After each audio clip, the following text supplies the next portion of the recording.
Members, it's the appointed time and we have a quorum. I call the meeting to order. Information paper issued since the last meeting. Since the last meeting on the 21st of June 2024, the panel issued 4 sets of information paper. The details have been set out in agenda item number 1.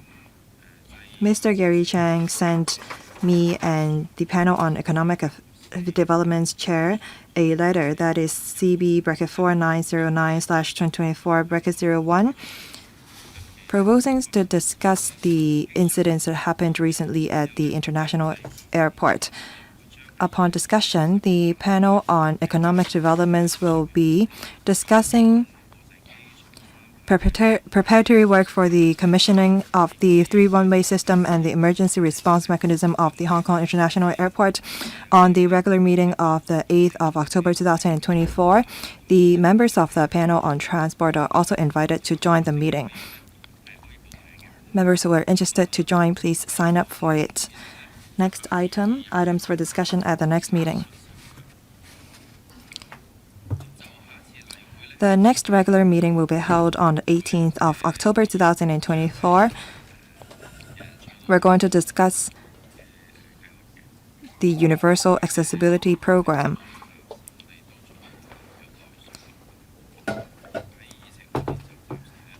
We only have one item as of right now. Any comments? If not, then we endorse the item first. Third item on the agenda, combating illegal carriage of passengers for hire or reward and study of regulation of online hire car hailing platforms. Would the government officials please enter the room?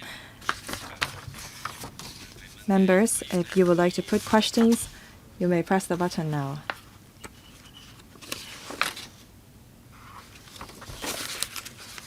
According to Rule 83A of the Rules of Procedure, if you have any direct or indirect pecuniary interest in relation to the items of discussion today, please disclose the nature of the interest before you speak.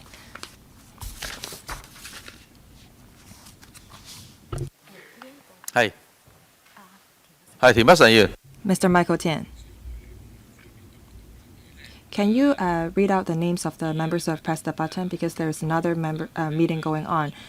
Mr. Tian, you are the 5th to speak. Would the administration please walk us through the paper? Secretary, please. Chairman,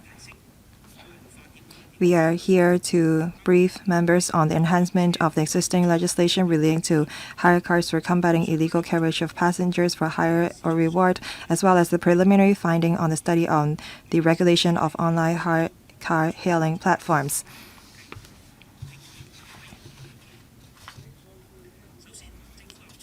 First of all, the stance of the administration is very clear.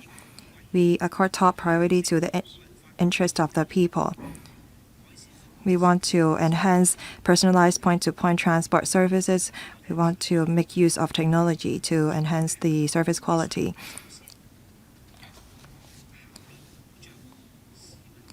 We have to protect the interest of the people, as well as to ensure the healthy and sustainable development of the transport sector. We cannot tilt in favor of any particular sector. We do not agree with the allegations that the government is tilting in favor of the taxi sector. We are proposing legislation to combat illegal carriage of passengers for hire and reward, and we will also set up a framework to regulate online hire car hailing. The regulation of online hire car hailing would legalize hire car hailing, and we work together with the Department of Justice and the police to implement enhancement measures to cope with the illegal acts of hiring cars for illegal carriage of passengers. We want to complete all these tasks by 2025. We have made reference to other places. We think that the platform companies will have to be licensed and comply with the regulations. Also, the vehicles under the platform will have to also be licensed and obtain licenses or insurance. The drivers can only make use of the licensed platforms to offer pre-arranged services. There are three purposes of the legislation. First, we want to regulate online hailing platforms so that people can identify legal platforms to ensure their safety and interests. Also, we want to provide different services by offering platforms. Third, the drivers can make use of the legal platforms to provide legitimate service and to encourage more drivers to enter the sector. As for how many types of vehicles will be allowed and how many licenses will be issued, we heard a lot of different views and comments. The government will conduct study and to review the overall demand and supply of personalized point-to-point transport services, as well as the demand of the people. We will also take into account the online ride-hailing service for taxis. We will also take into account the impact brought to the road systems because the public transport cater to 90% of the local demand of transport services. We will also take into account the impact on the hire car hailing by imposing the framework. And we will see how the public transport sector will be affected upon regulating of the platform companies. We accord top priority to the interest of the society. The Transport Department will conduct study on the demand of passengers and the supply. We target that by 2025, we will publish the number of types of vehicles and the number of licenses, as well as the regulations on the drivers' proposed legislative framework. We welcome members' comments and questions. Thank you. Thank you, Secretary. I'll read out the names of the members who have pressed the button. There are Lau Kwok Fan, Lo Wai Kwok, Chan Pui Lan, Lok Chung Hong, Michael Tian, Chan Xiu Hong, Dominic Lee, Kenneth Lau, Chan Hok Fong, Regina Ip, Chao Xiu Chung, Yan Wing Kit, Frankie Yik, Lin Man Kwong, Tony Che, Gary Chang, Yim Kong, and myself. 18 members have pressed the button to speak. 4 minutes, including question and answer. Please set aside time for the Secretary to reply. Mr. Lau Kwok Fan. Thank you, Chairman. I welcome and support the regulation of online ride car hailing platforms. This issue's been ongoing for quite some time, and there are members of the public who are worried about the legality of using online car hailing platforms and if they're covered by insurance. By having a set of regulations that will protect service providers and the users.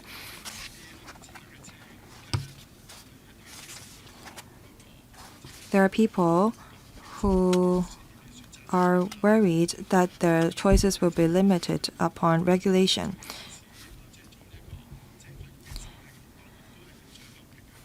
I think that the administration should strike a balance, and currently the administration is vetting applications for taxi fleet. So my question is this: upon regulation of platform companies, when will you decide on how many licenses you will issue? The hire car permits are not limited to taxis, but also commercial vehicles, cross-boundary vehicles.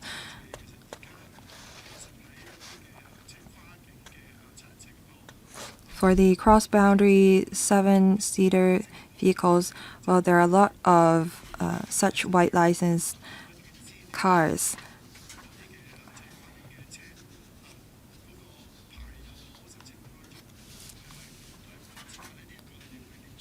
How will you make sure that these 7-seater cross-boundary vehicles are legitimate? Can one licensed vehicles be registered under one legal platform, or can they be registered under different platforms?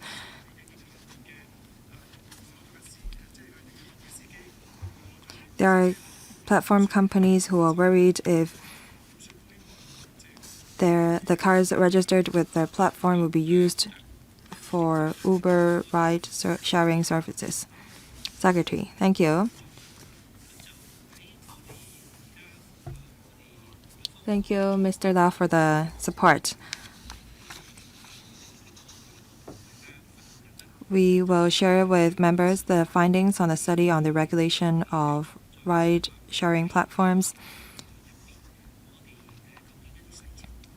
We will formulate further details on the regulation in the future. Say, can one vehicles be registered under 2 different platforms, and if we have to tie the driver with a particular vehicle, we're still working on the details of the regulation. We think that it's important for us to regulate the platforms, but we also have to take into account the demand and supply for personalized point-to-point transport services.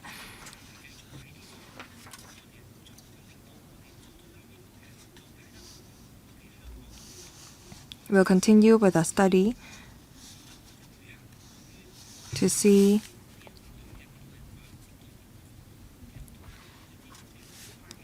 the demand of the people and the tourists for personalized point-to-point transport services, including cross-boundary transport services.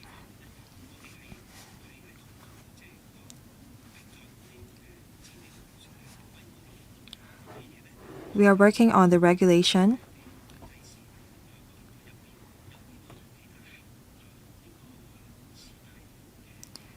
We are also studying on how many licenses we should issue. Thank you. Next, Dr. Lo Wai-kwok. Thank you, Chairman. Online ride or online hire car hailing platforms does not necessarily equate to offering ride-hailing service for reward. We welcome online ride-hailing service because such service exists for taxis.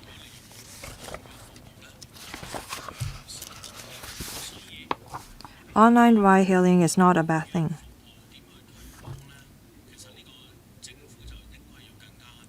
I think that the government should step up promotion of online ride-hailing service.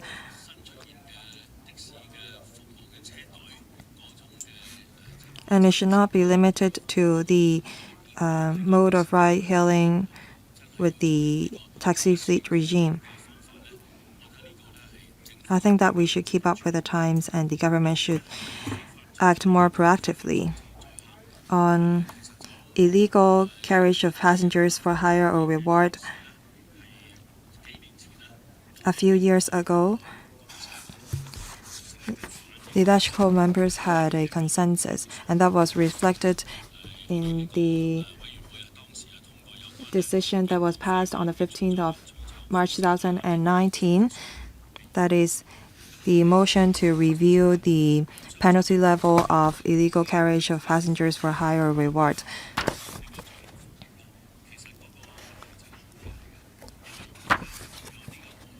The problems of illegal carriage of passengers for hire or reward are serious because these platform companies encourage unlicensed drivers to offer illegal services. We should promote online ride-hailing service and combat illegal carriage of passengers for hire and reward. We should work on these two areas. And we should issue licenses to taxis and legal ride-hailing service.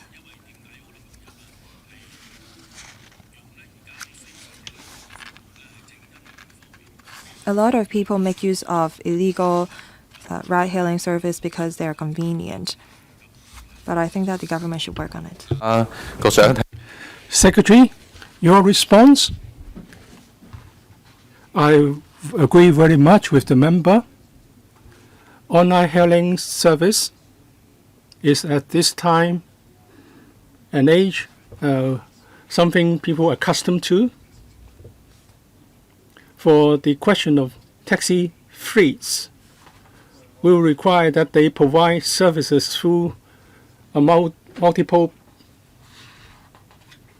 methods. In the past, we have phone hailing service.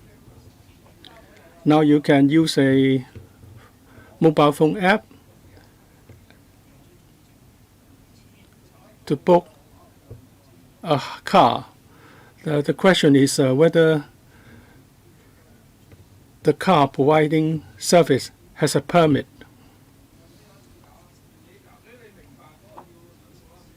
This is also one component of our smart city initiative. And that's why we would do our best to promote it. We have heard the members' comment, and we very much agree with them. Mr.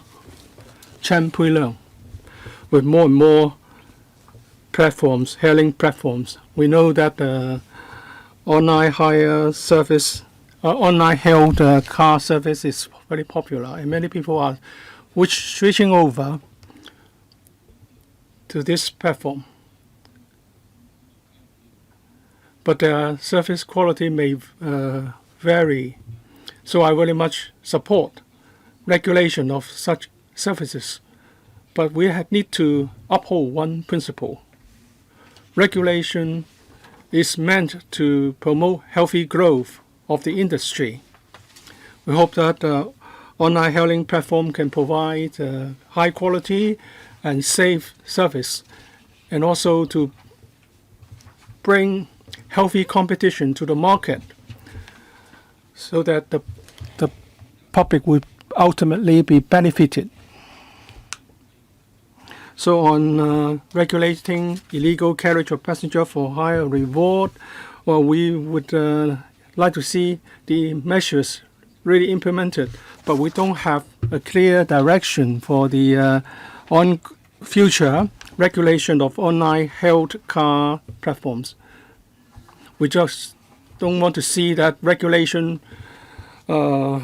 result in the elimination of such new service.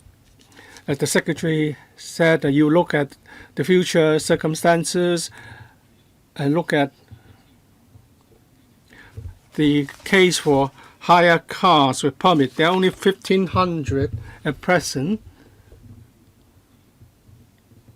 Even if they are going to be operated through a platform, their number is too small to be significant in the consideration.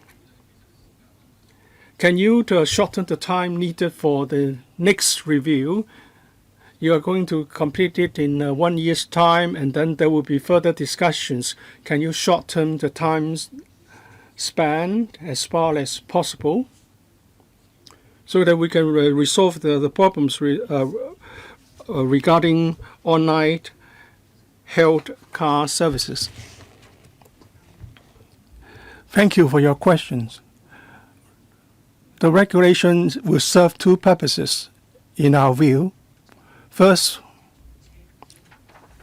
we want to ensure the safety of passengers and their rights. And we also have to pay attention to the healthy development of the transport industry. And I don't think the two to be mutually exclusive.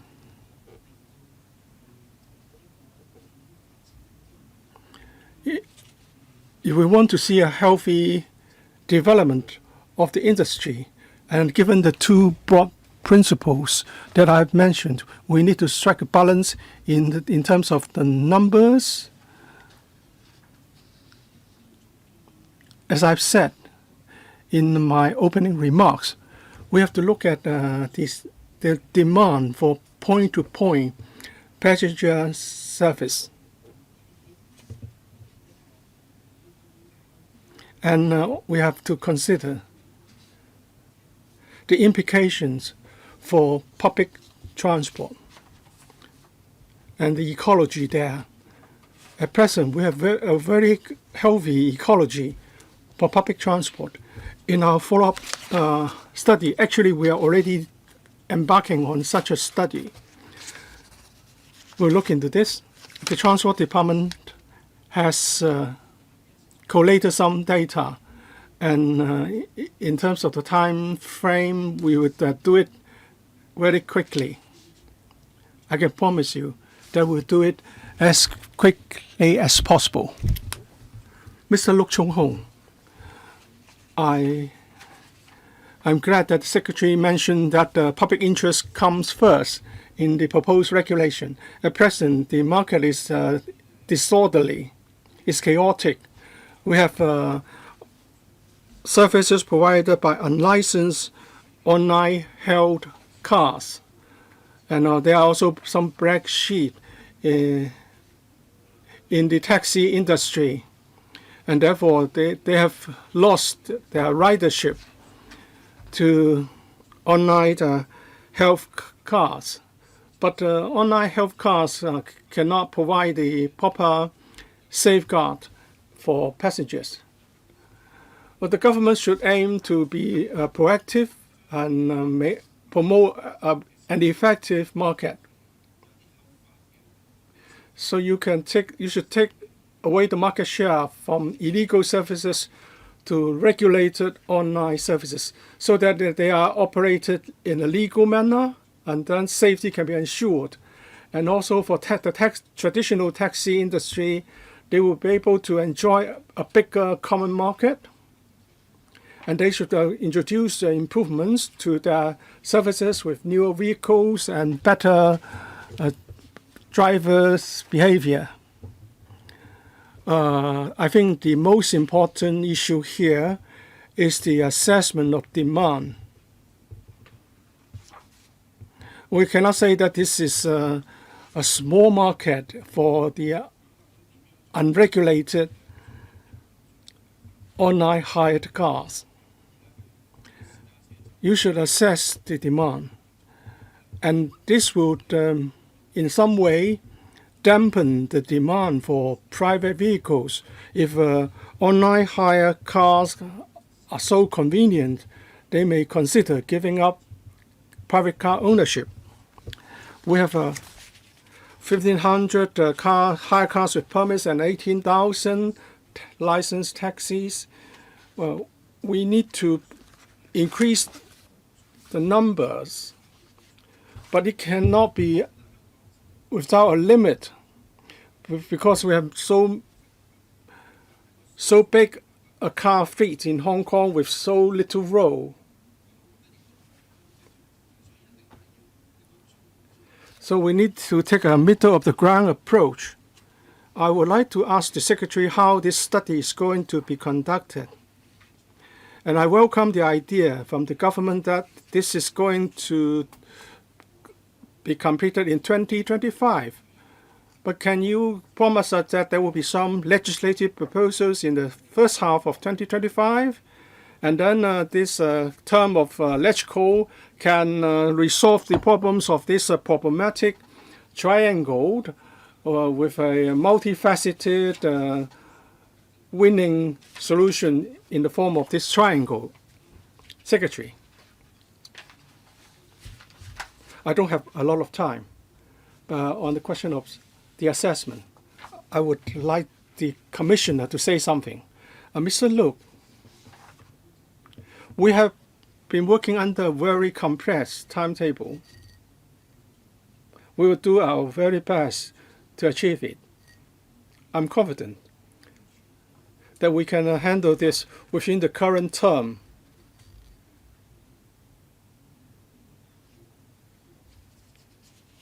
May I now defer to the Commissioner for the assessment model. We'll be talking about quantitative data and also the opinion from the public, and we would collect some data for examination. We would also conduct some on the ground data, taxi stands, major tourist attractions, etc. We would look at the number of taxis and cars providing service, whether the waiting time is good, whether people can get on a taxi very quickly. But of course, if they are using illegal service, they may not be very honest in telling us the data. We will be collecting data through some online platforms, and then we will know how many people will be using online hailing platforms and how many will be hailing a taxi in the street. Mr. Michael Tin, I very much support the idea of regulation and combating illegal carriage of passengers for hire or reward. I think it's just a global trend to provide service through online hailing platforms. In 5 years' time, I gather not many people will be hailing a taxi on the street. We have 50,000 hire cars and 13,000 taxis. You are going to provide 1,500 hire car with permits. Now we have only got 1,000. Many people would like to use the point-to-point service. Such requirements are, in my view, mission impossible. 11,000 taxis are now linked to some hailing platforms. For private cars, I would estimate that to be 10,000. So altogether 21,000. This which much lower than those in Singapore. Not every taxi is registered with online hailing platform. If we reduce the number available suddenly, then how can we meet the shortfall in demand? How can we make up for the shortfall? First of all, that we will require the thousands of taxis to be registered with a hailing platform, and then a camera will be mandated to be installed. So there will be a proper dispute handling. And also for hire cars, there should also be using a platform. If a particular platform has attracted a lot of complaints, you can consider not to renew the registration. So we should have more hire cars with permits so that we can have altogether 20,000 odd cars and with 21,000, and we should have a few more thousand hire cars with permits. So as long as the operators can meet with your requirements, there's a proper vehicle, you have the requisite experience, you can join. Secretary, thank you, Chairman, and thank you, Mr. Tian, for the questions.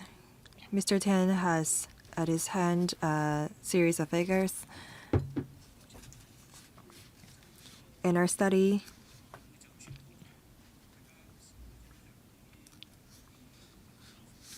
we'll look at the demand of tourists and local people on personalized point-to-point transport services. Just now, the member compared us to Singapore.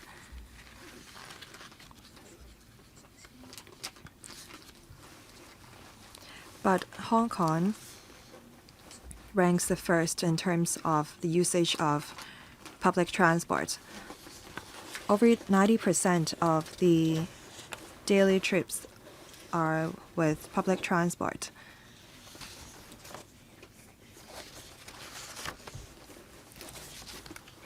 As for the CCTV issue,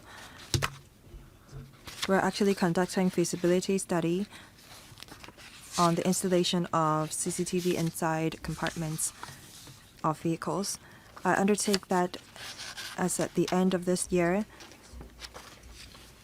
I will brief members on the mandatory installation of cameras inside taxi compartments. I note that Mr. Tian's comment.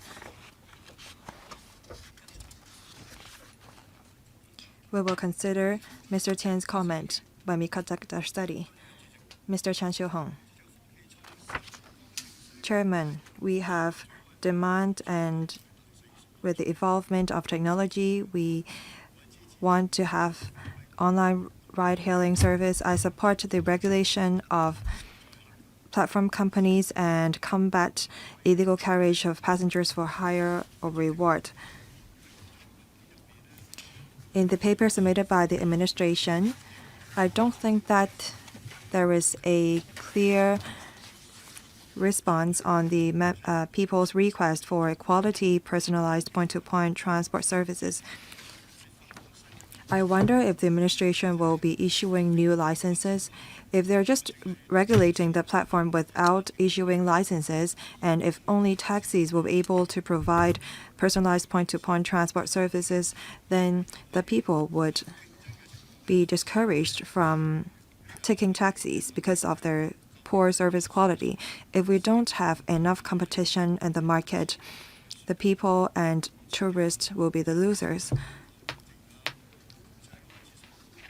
As mentioned by the Secretary in his opening remarks, we don't want to have the impression that the government is tilting in favor of the taxi industry.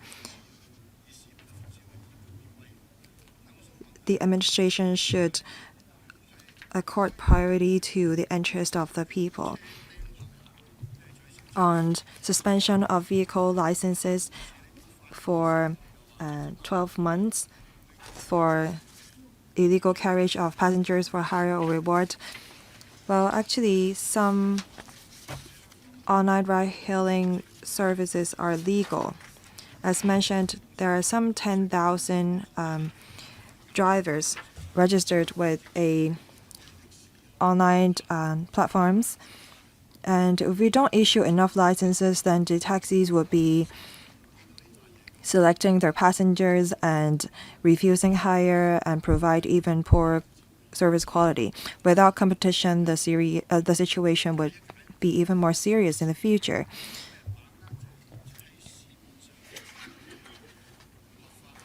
Currently, we have a lot of drivers offering online ride-hailing service, and will we have the same in the future? Thank you. Secretary, thank you, Mr. Chan, for the question.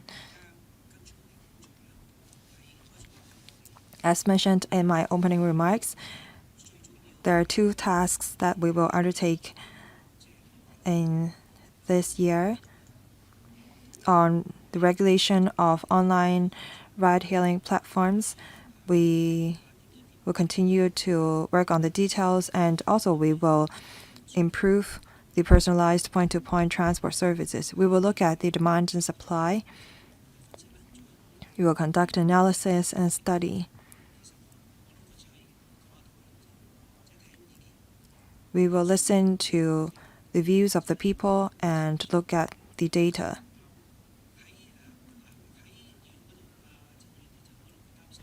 Mr. Chan is worried about our efforts on combating illegal carriage of passengers for hire reward.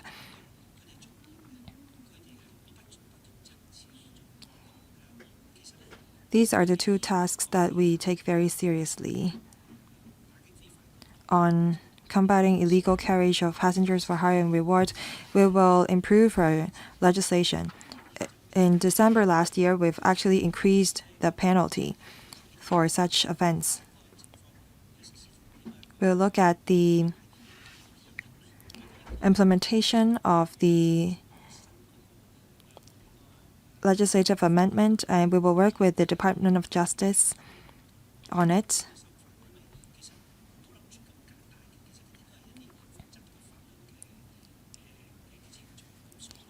We have to go through a series of complicated legislative process. I will work on both of these two tasks. Mr. Kenneth Lau, thank you. Is the trend that we have this online ride-hailing service? The 6 places set out in the paper already have such platforms, and in the mainland we have a lot of online ride-hailing service platforms. Different places may have different practices, and the development of online ride-hailing services is happening very fast. Finally, the administration is now studying on the regulation of online ride-hailing service platforms. Actually, in the last term of the government, they were trying to regulate online ride-hailing platforms and considered issuing licenses. I've been hearing about this taxi fleet regime for over 4 years.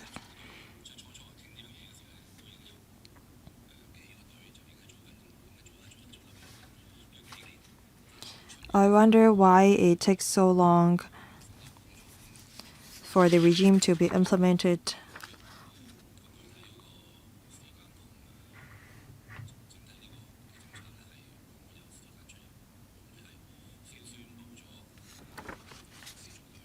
Shouldn't the government announce the names of the taxi fleets before imposing regulation? Secretary, thank you. I believe that you're talking about the taxi fleet regime. The legislation for taxi fleet regime was passed at the end of last year. In May, we started inviting applications for taxi fleets, and we received 15 applications. We are assessing the applications currently. Hopefully within this month, we will be approving no less than 5 taxi fleet licenses. The taxi fleet operators, upon receipt of license, will still have to undertake a series of tasks. They will have to form a fleet. We have various requirements for the operation of taxi fleet. The taxis will have to be less than 3 years old, and we also have requirements on the qualifications of the drivers, and we also have regulations on the handling of complaints of these operators. We ask the operators to install cameras inside the taxi compartments and offer e-payment methods for passengers. After the licenses have been approved, the operators will have to work on all these tasks. Next year, the taxi fleet will come into operation. By having this regime, we want to enhance the service quality offered by taxi drivers, and I'm confident that we will be able to achieve this goal.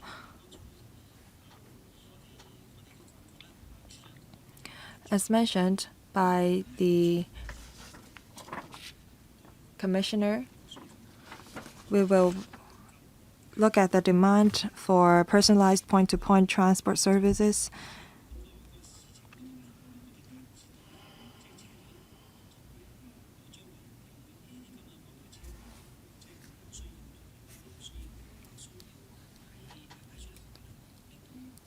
If we are to issue hire car permits for online ride-hailing services, In the future, we want to provide diversified services to enhance the service quality.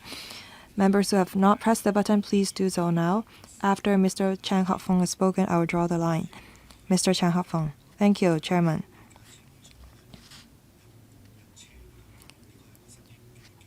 I think, platform economy is a new form of economy, but we have to understand why online ride-hailing service is here.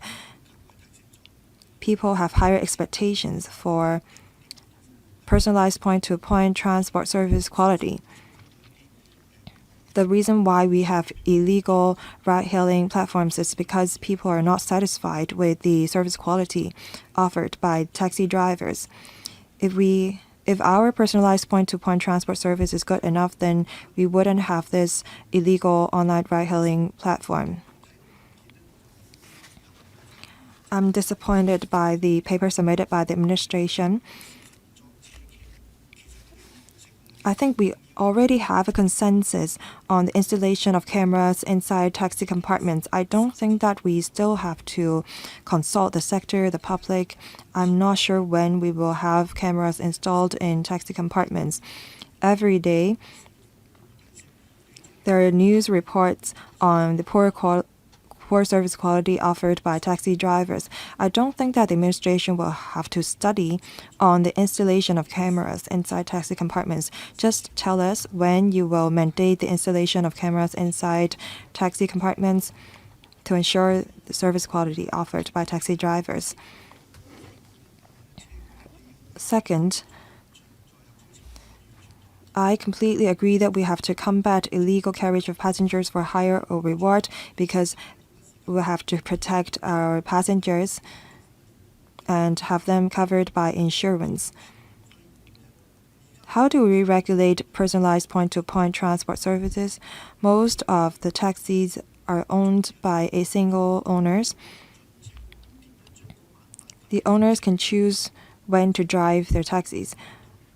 When can we regulate all the taxis and bring them under the online ride-hailing platforms?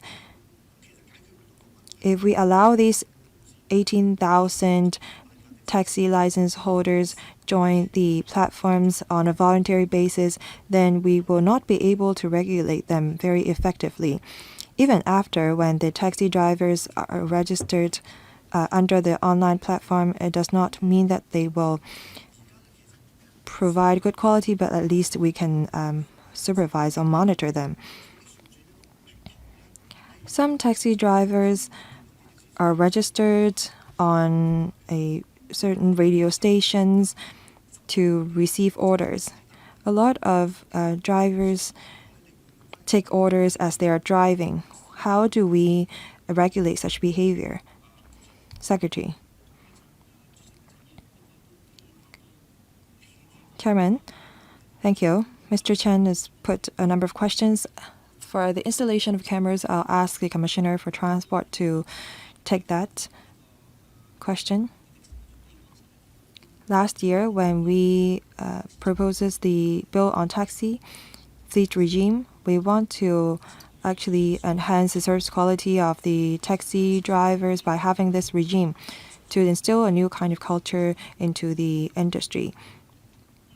When a lot of taxi drivers are actually providing good service, then the rest of the drivers would be doing the same thing.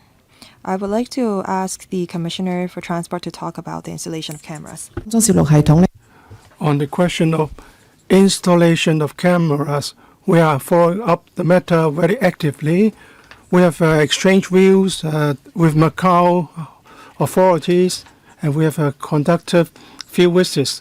And I believe the taxi industry will need to know more about the capacity of the system, how to deal with privacy. We'll consult them later.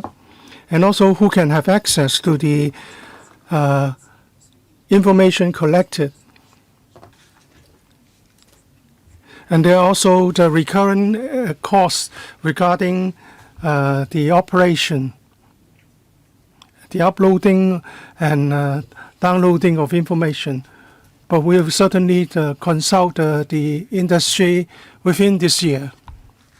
All right, we have many members who wish to raise questions, so please keep the time more stringently. Mrs. Regina Yip, regulation of online healthcare service in a proper manner will be just the other side of the coin in respect of the regulation of taxi industry. I believe we started the discussion with Mr. Zhang Bingleung, and then we have Mr. Frank Chen. The permanent secretary was Chen Shui-fu, and now he has retired. So it has taken too long a time for the discussion. The taxi policy is a freak, a legacy from the colonial era. How can you allow people to hold a license in perpetuity, and then it can be flipped for speculative gains? Members have asked you how many permits will be issued, how many people can apply for, and what about drivers? What do you expect to be the number of drivers who join such online hailing platforms? And when are you going to do this? Of course, we would like you to do it as quickly as possible. Thank you, Mrs. Yip, for your questions. You talk about this as if it's a twin issue or the other side of the same coin. Well, we hope that we can do a good job within the year. Well, we need to look at the details of the regulatory system, and also we need to assess the demand. We need to look at the data, of course. Some time will be needed for the Transport Department to do the data analysis. Mrs. Yip mentioned the question of drivers. After the assessment of demand is completed, and there are other issues that we need to look into with regard to the platform and the point-to-point transport service. If we are to issue permits to these drivers, what will be the requirements for them to meet? There are views expressed in this council and outside. Some would say that just give them a 1-year license or permit. Some would say that special training is required because online health cars are just like taxis. Secretary, time is limited. Let me just talk about a few important points. Demand. You need to understand the demand. In other countries, Uber service is more expensive, but people like these services. Second, drivers. You should require drivers to understand English. How else can they handle the tourists, etc.? Yes, we have heard different opinions. These will be taken on board in the study. Mr. Chao Siu-chung, thank you. Well, I'm glad to learn from the Secretary that the public interest will go first in the study. And also, we understand that it's a global trend to make available the personalized point-to-point service through online hailing platforms. As people who have visited the mainland would know that it's very popular there and it's a commonplace. So I hope you can see some development in the same direction to benefit the traveling public. I'm also in favor of regulation, But so far, the government hasn't been able to indicate a very clear direction to take. So I would like to offer 2 comments here. I hope public concerns can be allayed. First of all, the study is for the purpose of combating taxis or hire cars without a permit for carriage of passengers. So you are in a way indirectly protecting the interests of the taxi industry. Second, you are saying that we should use the public transport as the backbone of our transport system. I hope this will not become an excuse to limit the provision of online hire car services. So 2 questions here. Secretary, you talk about the need to assess the demand for online health hailing services, and then you say you have to wait until the taxi fleets are up and coming. And also, do you know how many people are using these unlicensed, unregulated point-to-point passenger service? And is there a vision for this industry in the future on the part of the government? Would it be very convenient for passengers? I will defer to the Commissioner for some of the questions. Mr. Chow has 2 concerns.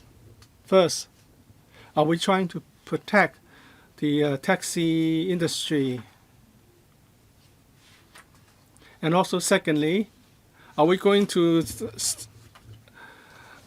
emphasize the importance of public transport? First of all, as I've said, the purpose is first of all to protect the public. If you use a hire car and if your safety is not protected or your interest is not protected, then the government must act. So this is one of the purposes for us. Second, we have a very efficient public transport system. It's the cornerstone of our transport system.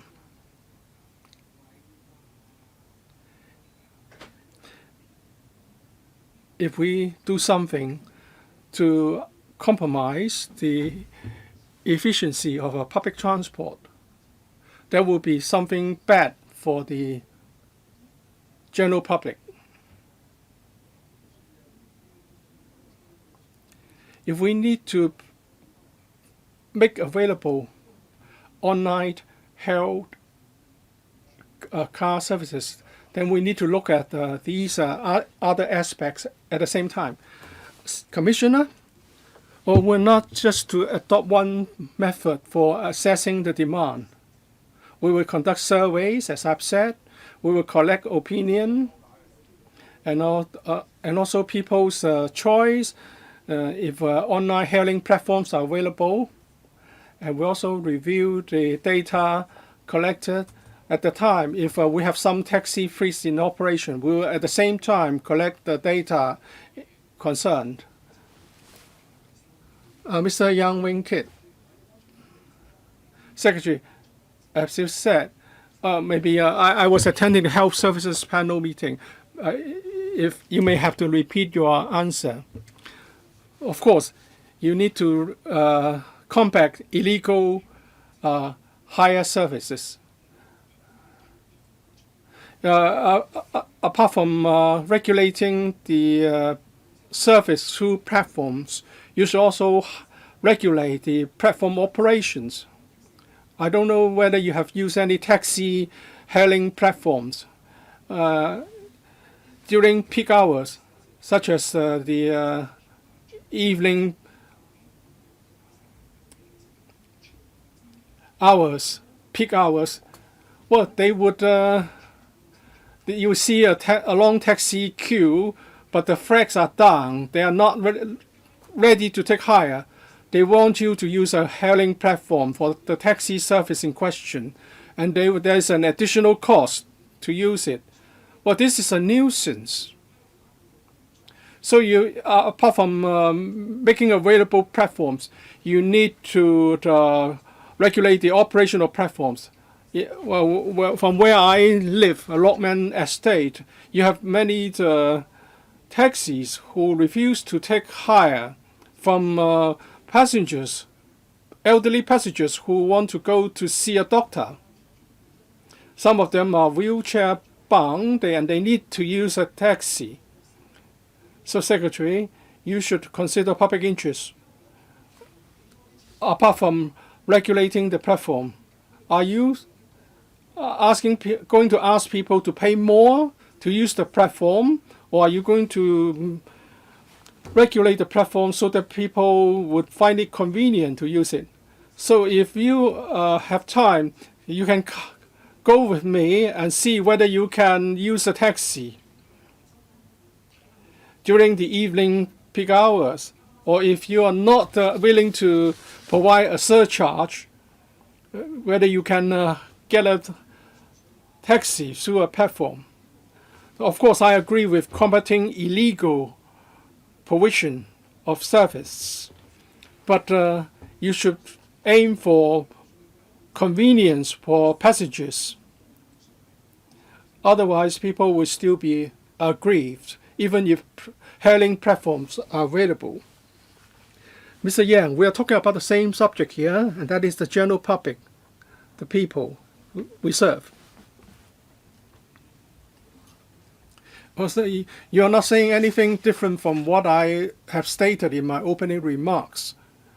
When it comes to regulating the platform, and what we're trying to do here, we have to consider the same very issues that you mentioned. For example, if you use a mobile app, you can see there are a number of platforms available. There is competition.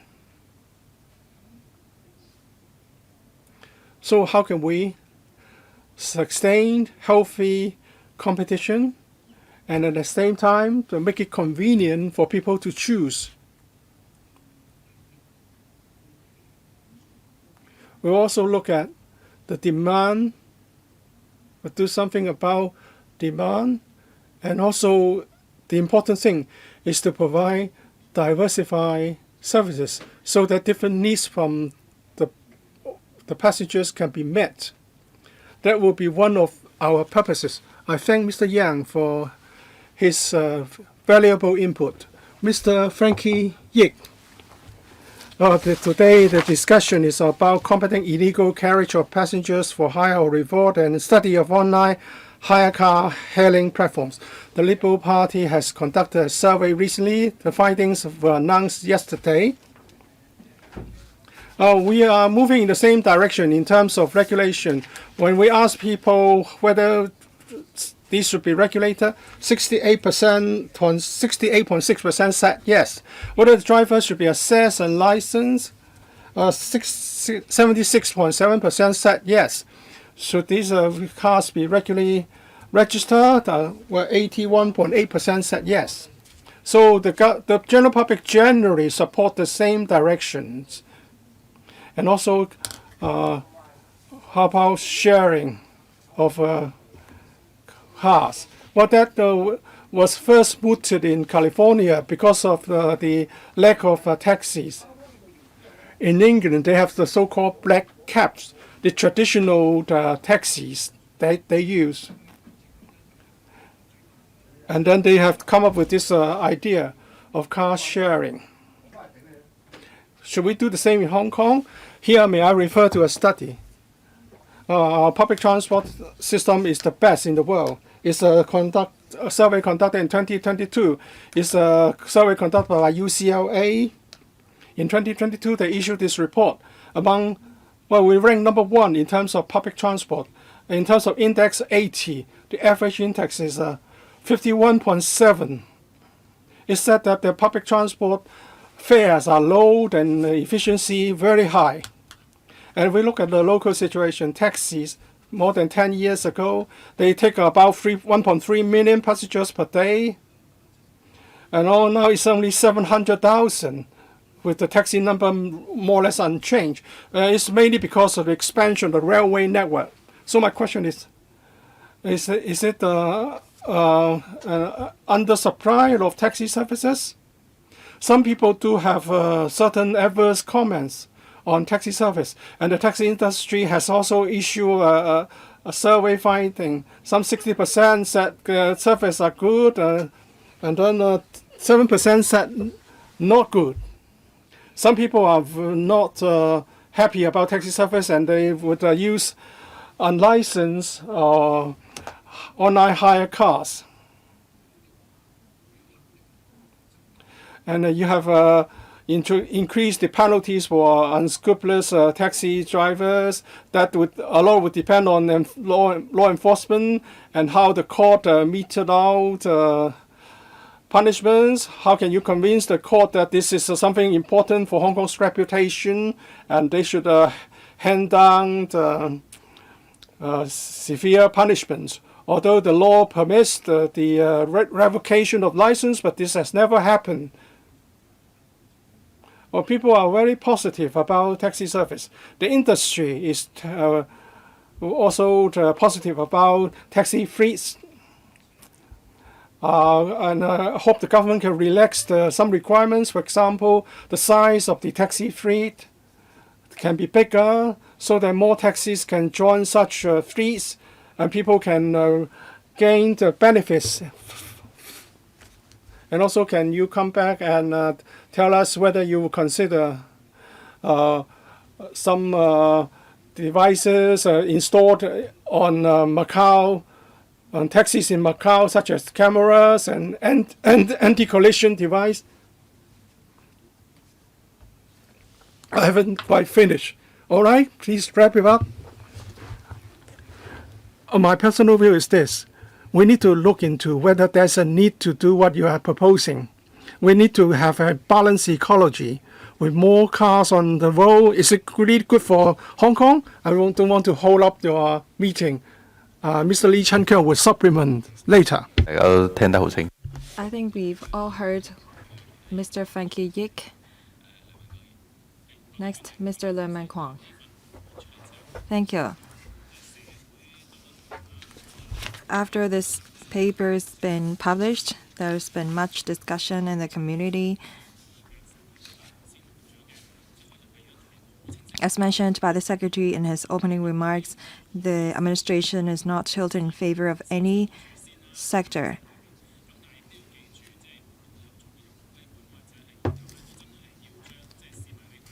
But I hope that the administration will actually have regards to the interest of the people and meet their expectations. The administration have to face three realities. First, our regulation on personalized point-to-point transport services lag behind that of other advanced economies, including the places set out in the paper, as well as other Southeast Asian countries and places. Some 10 to 8 years ago, they already started regulating personalized point-to-point transport services. I think that we are lagging behind, and I think that the administration should speed up the regulation. Second, there is strong demand for personalized point-to-point transport services. I know that our public transportation systems is very advanced. People can choose to take MTR, bus, or taxis. Despite that, there is still large demand for personalized point-to-point transport service, and we have to find out why. I know the administration is conducting a study on it. Taxis are not enough. We have to talk to the online ride-hailing platforms for us to improve the study outcome. The third reality that the administration have to face is that upon regulation of the platforms, we have to also regulate the drivers and the vehicles management. We have to put in place simple regulation. If we just keep the number of hire car permits as it is, we will not be able to meet the demand. Making reference from other places, they have requirements on the driver's license, insurance, and the procedures on configurations of the platform. Some drivers are actually part-time drivers, and they offer services during peak hours to meet the deficiency in supply. I hope that the administration will reflect these three realities in the study to meet the public's expectation. Secretary, thank you, Mr. Leung, for the comment. For the three realities that you mentioned, the LegCo members and the administration, as well as members of the public, all are concerned about them. How strict should our regulations be? What requirements should we put in place for the driver's license? We've quoted from 6 examples from different places. However, these places have their particular circumstances. We cannot completely replicate what they're doing in Hong Kong. I think it's time for us to solve this problem. We have huge demand for personalized point-to-point transport services.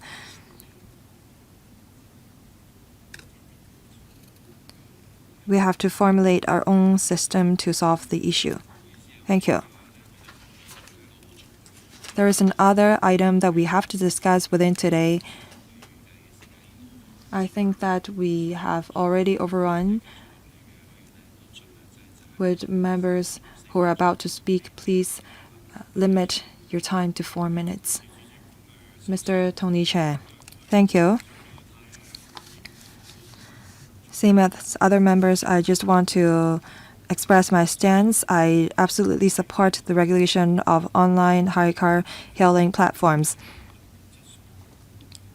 We have to ensure that the service quality are up to par, and we'll also have to combat illegal carriage of passengers for hire or reward. Is it because of the poor service quality of the taxi drivers and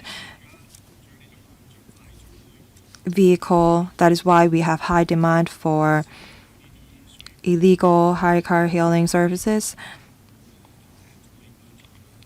I think that we should have started working on the regulation earlier, as mentioned by other members.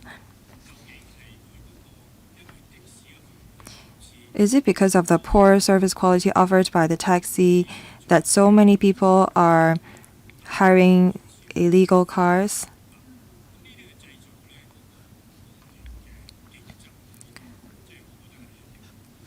This gives rise to unfair competition, and that is why we have to combat the behavior.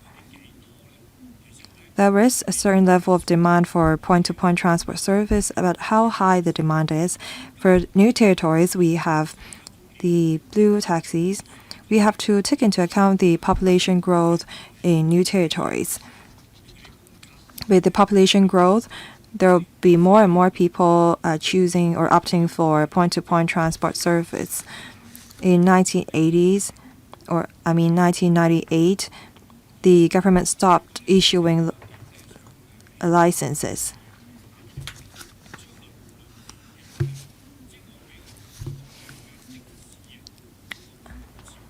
I think that it seems that the taxi licenses have become an investment product. People are speculating.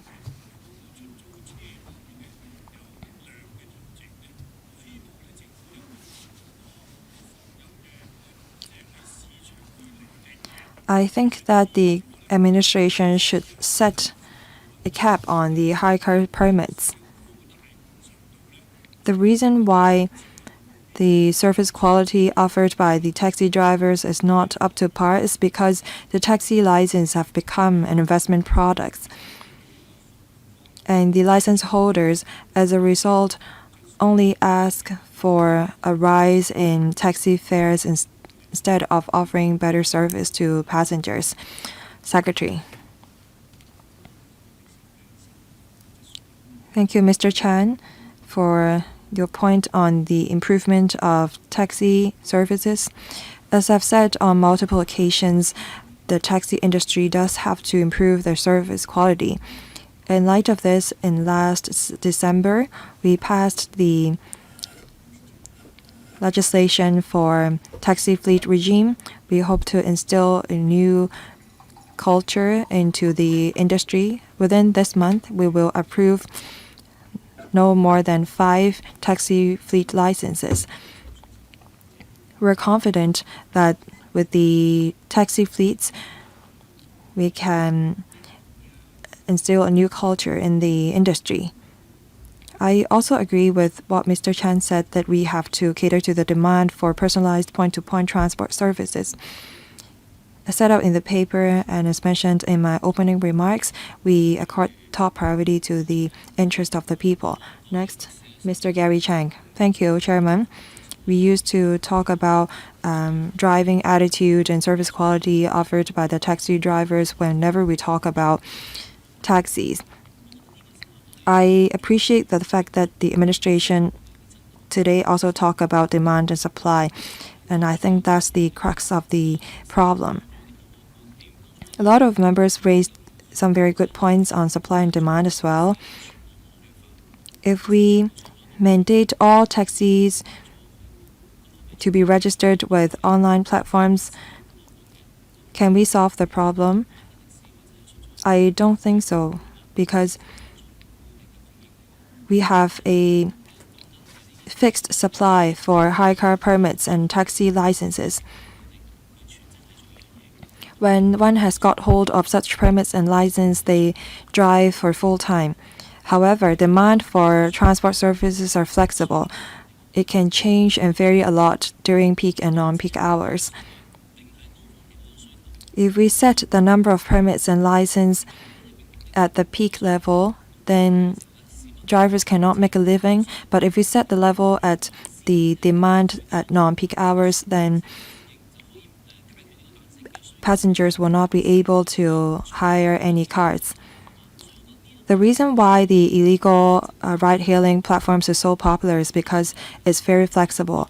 Second, some members also talked about the impact caused to the public transport sector.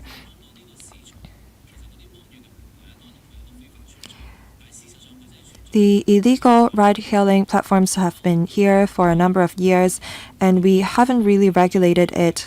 We allow it to grow organically. And we see that the public transport sector has not actually been affected by the illegal ride-hailing platforms that has been here for so long. So I don't think that there will be impact caused to the public transport sector by regulating the online ride-hailing platforms. I think that we have to calculate the number of trips and passengers that can be catered to by the existing number of hire car permits and taxi license, so that we can be more scientific in the analysis, so that we can determine the number of permits that we should issue. Lastly, I agree with what Mr. Champulan said. We regulate because we want to improve the service quality to meet the demand of the people. Also, there are a number of members who ask the government to complete the study as soon as possible. I think that 1 year time is too long. The administration should give us the relevant figures as soon as possible. As mentioned by Mr. Benson Look, I hope that we can start the legislative process within this term of the LegCo. Thank you. Secretary. Thank you, Chairman.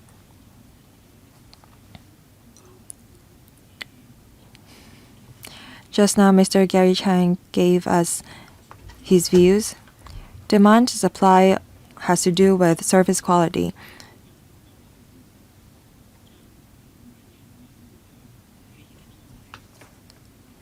We hear Mr. Chang's view.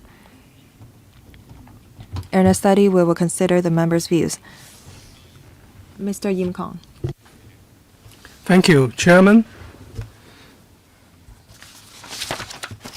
The society is concerned about issues regarding online health card services. We should go for regulation. But there should be a price differential between taxis and online health cards so as not to trigger an unhealthy competition.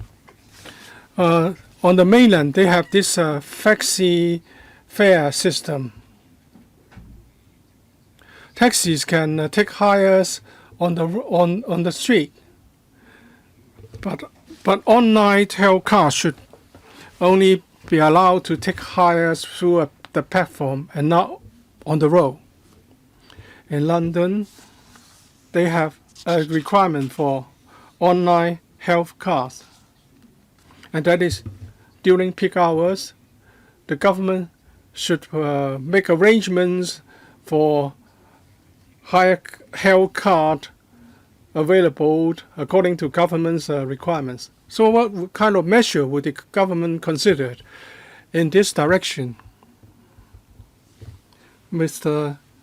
Yim Kong is asking about the fare levels and also how are we going to regulate the market. I may not be able to give you something very concrete regarding our position now. We need some time.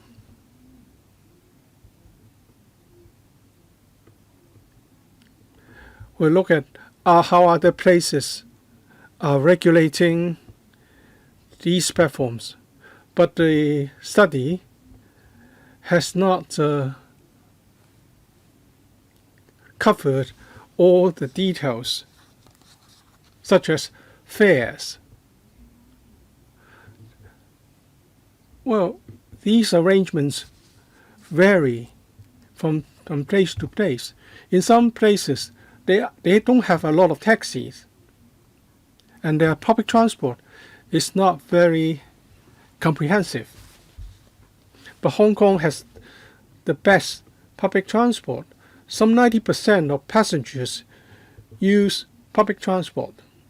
So I cannot really just copy the practice, the arrangements of other places. Because different places may impose different conditions on their platforms for different reasons. We may make reference to them, but Mr. Yim, I hope you can give us more time.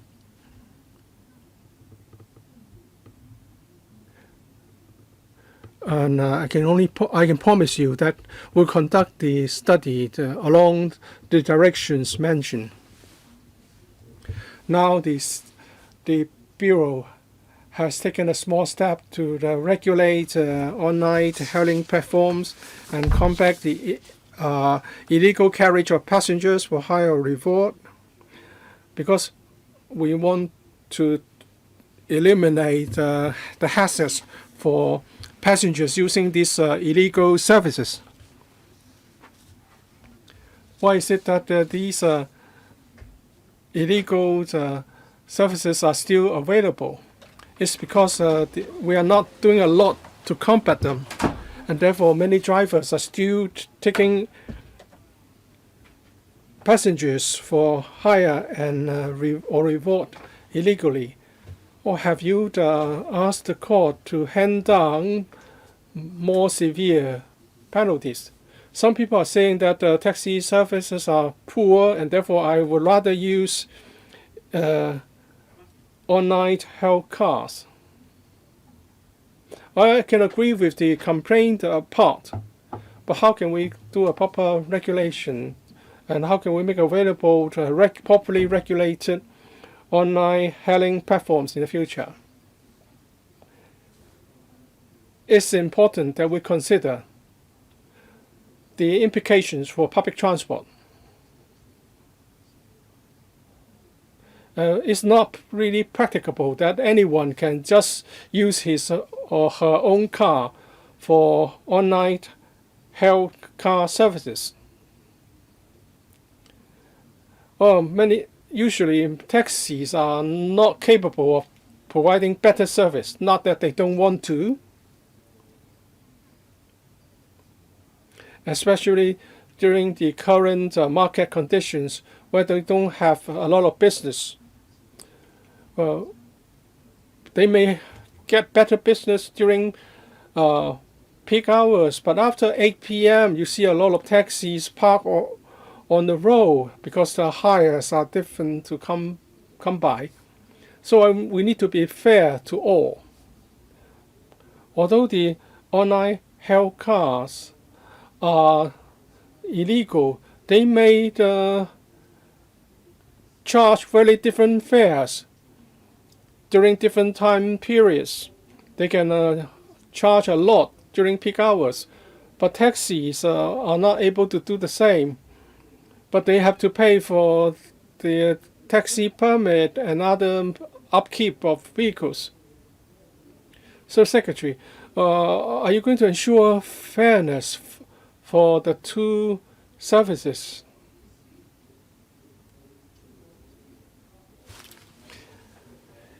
If you refuse to do more, then it may not be fair. So perhaps you should impose some proper requirements of on taxi on drivers. Mr. Lee, you have covered both taxis and online hire cars. Well, we have to remember that the taxi industry is part of the service industry, and perhaps the operating environment may not be ideal. That's why we want to have taxi fleets for enhancement of management and also for enabling certain incentives through taxi fleets to upgrade the overall service quality. Mr. Andrew Lam, when it comes to hire cars, whether online hailing or not, well, it's called hire cars on the mainland, and regulations would require certain details to be worked out, and such details would affect the overall environment. So we cannot deal with issues in isolation. That is to say, we cannot do this without looking at the overall demand and also the implications for other competitors in the system. First of all, we have different taxis, different colors, serving different regional areas. But online health cars are not restricted in such a way. If we don't look at the overall environment, and if we just target issues such as the lack of insurance coverage, that would be an incomprehensive study. Well, installation of cameras is something that can be done by the industry. That, in my view, doesn't require further study. Whether you spend another year or another 6 months, you must first of all come up with a decision on the way forward. So whether you regard my comments as questions or or just comments, I don't mind. Well, we would take on board your views in a very positive manner. Well, sometimes things just interact and affect each other. Our study will certainly touch on those issues. It's now my turn. To save time, I just want to tell the Secretary that I would give a written submission to the government which contains some proposals. So we have raised questions, and some of those are covered, so I don't want to repeat them. It's already 12:10. We're already overrun by more than 25 minutes. So I would like to wrap up this item. Mr. Look would like to have a second round, but time doesn't allow that, so we need to move on. Not yet time to press the button. Let's invite the officials to join us for the next item. Then that is a takeover arrangement and tolling scenarios for Tai Lam Tunnel upon the government's takeover.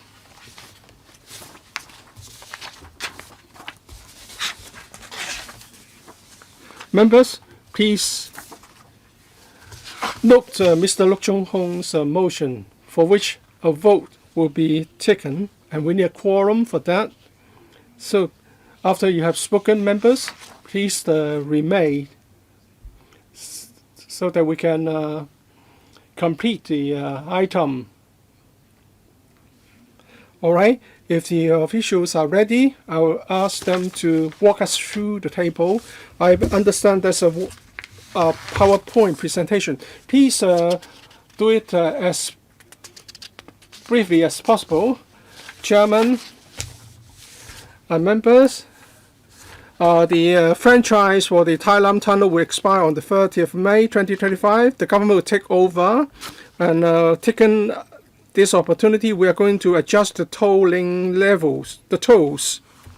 We will make reference to past arrangements for other tunnels to ensure a seamless takeover. We will also use the new services, and that is the free flow tolling service and Hong Kong e-toll. There will be no substantial changes to the tolling arrangement. As for the tolls, we will suitably downward adjusted the tolls to achieve certain policy conditions, such as to control the traffic flow through tolling arrangements, to make sure use of the spare capacity to alleviate the traffic of a Total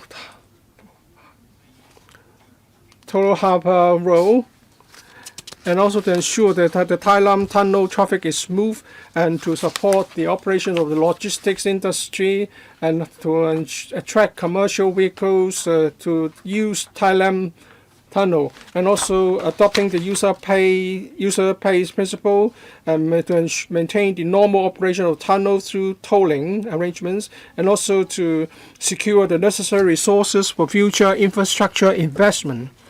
Having regarded the relevant conditions, we have three scenarios for members' discussion. Scenario 1, drastically adjust the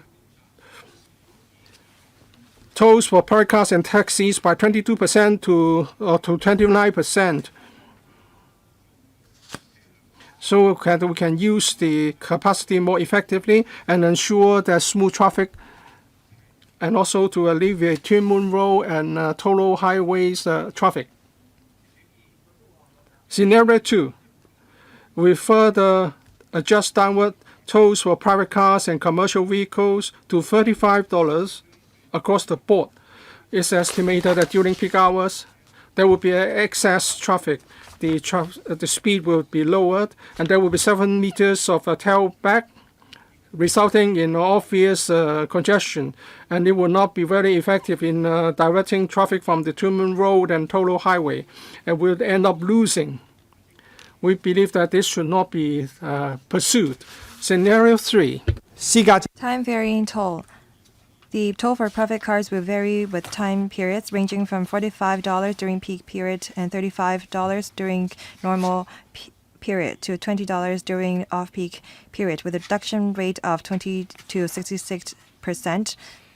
For taxis, there will be an all-day uniform toll of $30 with a reduction rate of 48%, while commercial vehicles will have an all-day uniform toll of $45 with a reduction rate of 30% to 79%. We will be able to better manage the traffic under this scenario and to make use of alternate roads to make better use of tunnel resources.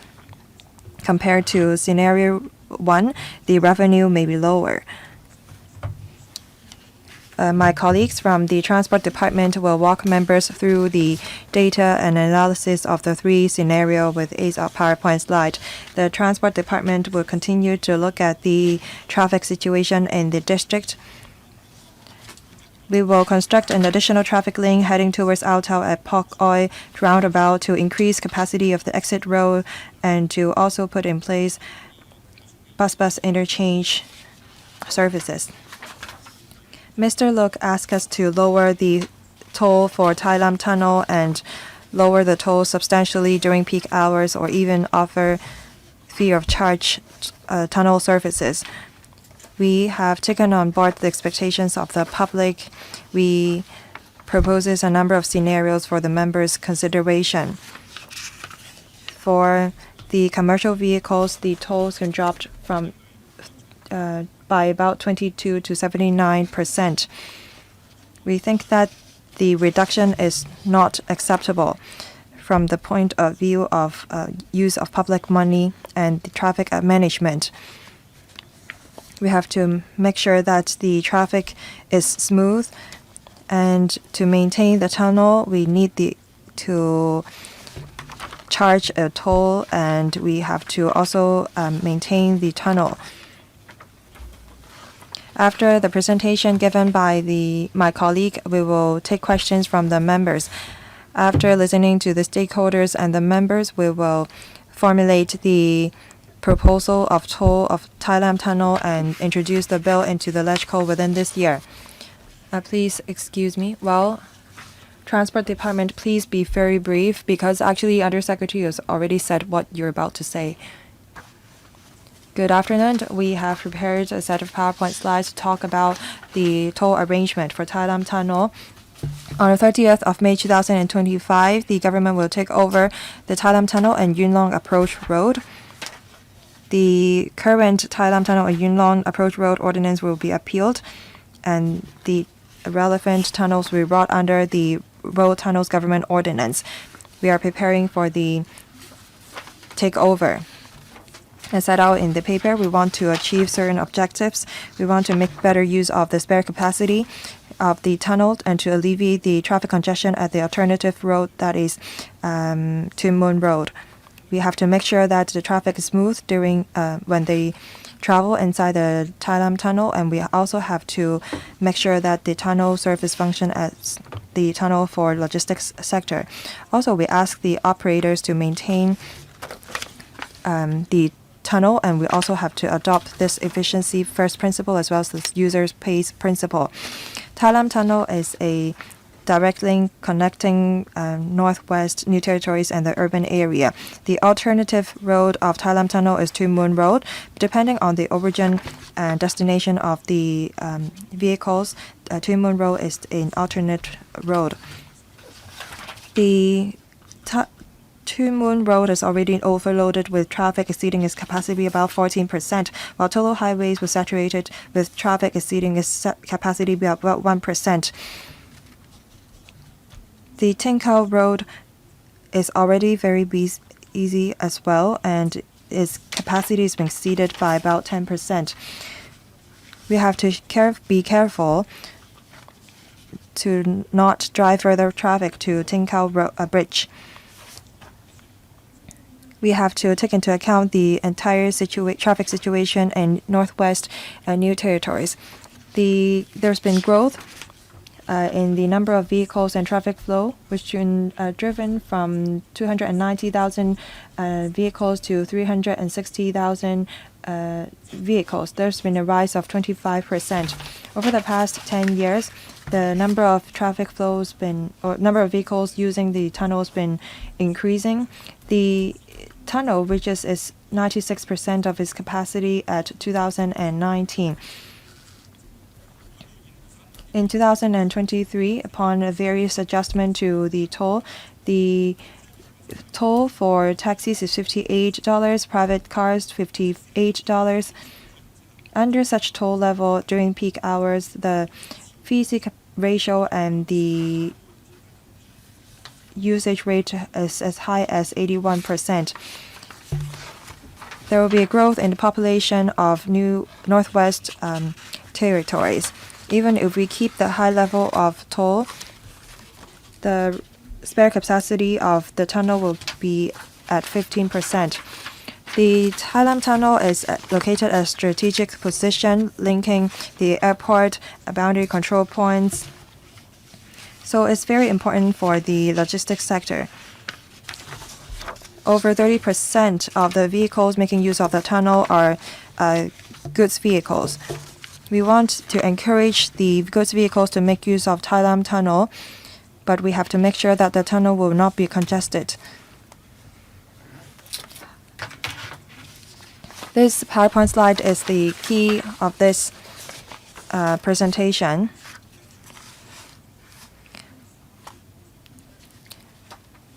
We give you analysis on the various scenarios.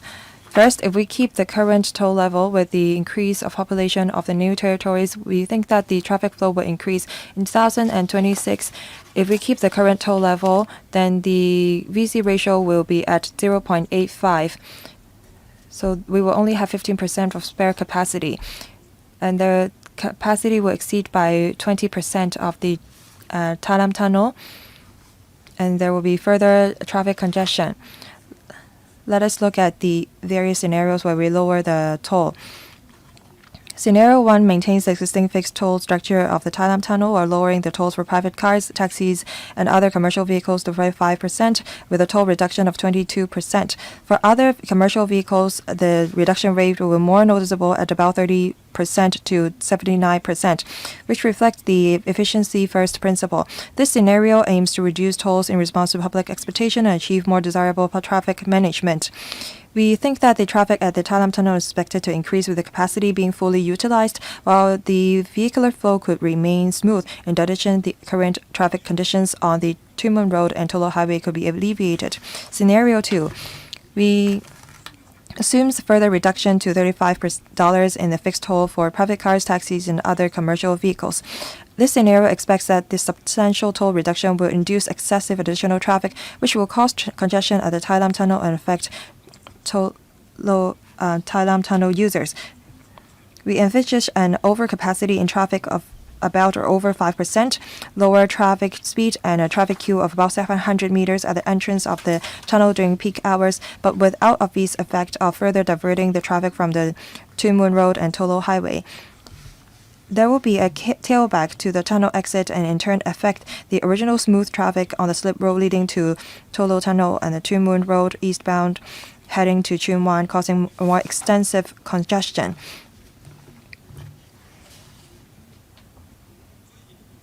So it's very obvious that we should not accept scenario 2. Scenario 3. It reduces tunnel tolls as much as possible in response to public expectation, and we will put in place a time-varying arrangement. Thailand Tunnel are different from other 3-road harbor crossings. Even if we implement the time-varying toll, the effect in managing traffic may not be as obvious because we have an alternate road of a Thailand Tunnel, that is the Tumun Road. Drivers use Tumun Road as an alternative to Thailand Tunnel, so the diversion effect may not be as obvious. We note the members' views, and we will try to see if we can allow drivers to make use of the tunnel at a lower fare during non-peak hours. We think that the traffic conditions of this scenario will be similar to that of scenario 1. I will not talk about the conclusion in the interest of time. In terms of timetable, in the upcoming few months, we will listen to the members' view and formulate the toll arrangement. With the support of the community and the LegCo, we will introduce the bill into the LegCo within the fourth quarter this year, and hopefully it can be passed in the first quarter next year. And in May 2025, we will take over the tunnel.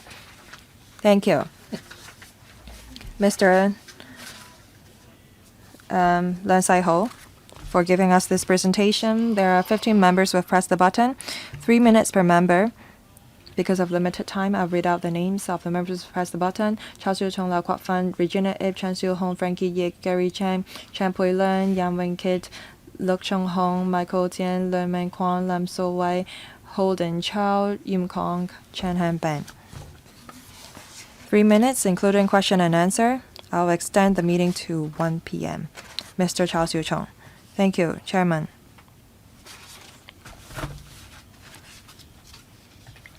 People have been looking forward to a lower toll level upon takeover of Tai Lam Tunnel to make their travel more convenient. And hopefully the Two Moon Road will not be as congested in the future. The sector wants to see a lower toll level as well. However, I'm disappointed by the various toll scenarios proposed by the government. Under scenario 2, well, it seems that the government will not be accepting scenario 2. And it seems that it's impossible for us to charge a toll at $35 or any price lower than $45 for private cars.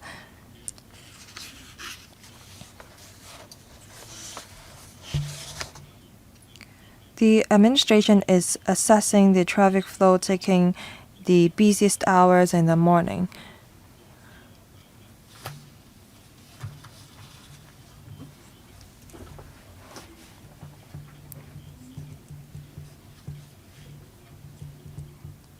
However, I think that the administration should take into account the average traffic flow during peak hours on weekdays. For northbound is 0.4, southbound 0.6 in terms of VC ratio. Why do you have to use the busiest hour to analyze the traffic flow situation?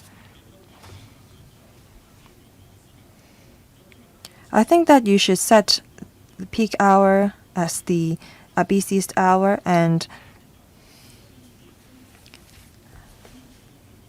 should not just use the busiest hour to calculate the traffic flow. You can allow the goods vehicles to use the tunnel free of charge during non-peak hours, and I think that a lot of vehicle drivers would make use of the tunnel instead of Two Moon Road. Thank you. I think that we have different understanding of the data that have been used. As for scenario 3, we haven't really set the peak hours yet. I'll ask the Transport Department to explain about the discrepancy between the 2 hours. During CQ, when we answered members' question, we took into account all of the tunnels in Hong Kong, and that is why we made use of the average figures of the entire year. We also include the figures during holidays, and that is why the VC ratio was lower. However, we have to cater to the needs of the people during peak hours, and that is why we have to make sure that the tunnel is smooth during the busiest hour, and we have to reflect the actual situation. Next, Mr. Lau Kwok Fan. Thank you, Chairman. I am disappointed. When Tai Lam Tunnel was commissioned in 1998, it was constructed under the build, operate, transfer mode, and I understand why the operators charged a higher toll. Yunlong residents have been paying a high toll for the past 26 years, and they are looking forward to a lower toll upon government's takeover. However, if we look at the three scenarios, the toll level are still very high. I'm disappointed by the level, and I don't think that the administration should keep the toll level as high. There are three reasons for that. The government said that they adopt this users pay principle. For the new tunnel, like Longshan Tunnel, Chengguan Old Tunnel, Tumun Cheklapgo Tunnel, Central Wanchai Bypass Tunnel, Chengguan Old Lamtin Tunnel, all of these are offered for use free of charge. Why do you adopt a different principle for Tai Lam Tunnel? Why do you adopt this efficiency first principle just with the Tai Lam Tunnel? Why are you offering new tunnels for use free of charge? I also disagree with your assumptions in terms of traffic flow and, well, actually in Huanggan boundary control point, it will not be used by the goods vehicles because the goods vehicles will be using Shenzhen Bay BCP, and there will be more and more vehicles using the Tumun Road. When the Shatin bypass is constructed, there will be further traffic diversion. With a high toll level, traffic diversion cannot be achieved, and the residents will have to pay a high toll. My last question. In terms of traffic management and control, when the Route 11 is completed, there will be traffic diversion. And when that happens, will you offer the Tai Lam Tunnel free of charge? For the most efficient scenario 3, the toll charged is higher than that of other 3 road harbor crossings. I will not support the government proposals if they do not change the 3 scenarios, and I hope that during non-peak hours, the government should lower the toll. 主席，Secretary, well, Mr. Lau's views are noted. Well, individual tolls will have to be considered for individual tunnels, and even for new tunnels, we have to consider this principle. But of course, there are other factors at play. The 4 principles apply to all tunnels. And also, Mr. Lau mentions in the future there will be major infrastructure to be commissioned. Will there be further future consideration to adjust the tolls? Of course, this cannot be ruled out. But at present, we have to consider the diversion effect from the diversion from Tuen Mun Highway without causing congestion at Tai Lam Tunnel. So these are what the scenarios analysis covered. Mrs. Regina Yip. Mr. Lau Kok Fan said there are many free tunnels. So what's the government's principles about this? Well, there are different people saying different things. Some people are saying that why do we invest so much in such important infrastructure and charge nothing? And we have to let people know that the infrastructure is a massive public investment, and we should make the best use and do not abuse any infrastructure. We have to let people know that resources are valuable. So I'm against providing infrastructure service free of charge. It's difficult to forecast exact traffic conditions, but if you look at the experience of the 3 Cross Harbour Tunnel, I would say time-varying tolls arrangement has been successful. As also, we have to look at commercial vehicles and their operations. Is an important connection with the ports and crossings. So I'm in favor of lower tolls for commercial vehicles. I'm against free toll. I'm a private car owner. I use Thailand tunnel a lot. I believe we should help commercial vehicles, but private cars take up a lot of road space. So I think Mrs. Yip agrees with much on a lot of those proposals. We would consider how we can better support commercial vehicles.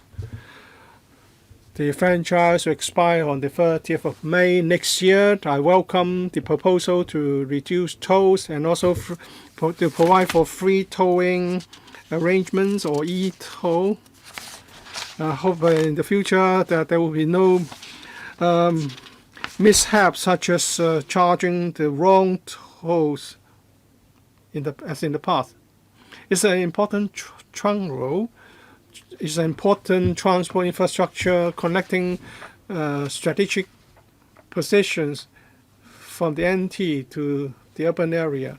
So we need to carefully consider the tolling arrangement to make the best use of the spare capacity of Tai Lam Tunnel, diverting traffic from Tuen Mun Road and the Tolo Highway. And of course, we have to accord priority to public transport. I am grateful to the government for conducting public consultation earlier and also the provision of 3 scenarios. I agree with Mrs. Regina Yip.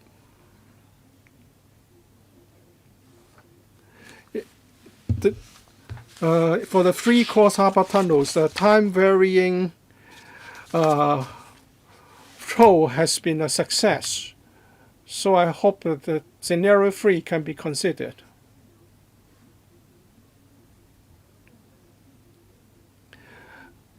I don't think there's a lot of controversy concerning peak hours, concerning the direction of traffic during peak hours from Tuen Mun Road and Holo Highway. But what about non-peak hours? I believe more can be done to reduce the tolls. I'm not against charging certain tolls. But if it's free, then I'm concerned about the diversion of traffic.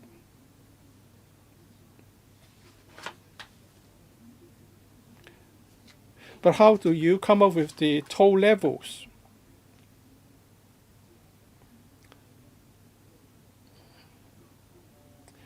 You do charge different tolls. For example, there is a different toll for private cars. Or what's the basis of the toll levels in scenario 3? How do we come up with the tolls for private cars? Well, I will defer to my colleague from the Transport Department. I think that we still need to adhere to the users pay principle during non-peak hours. The Tai Lam Tunnel is 3.8 kilometers in length. The maintenance cost is quite substantial. If during non-peak hours, vehicles do not have to share the cost or the part of the cost, it would be unfair to other users. Or perhaps for the sake of time management, you can tell Mr. Chan how you come up with the tolls after the meeting. Mr. Frankie Yik, we agree with the government in that we need to charge certain tolls so that we can make sure that it's properly maintained. But the overriding principle is that during peak hours, we need to make sure that one of the 3 roads would be congestion-free. At present, on both sides of the tunnel, the roads are congested during peak hours. So the VCR is 0.98 if we fix the tolls.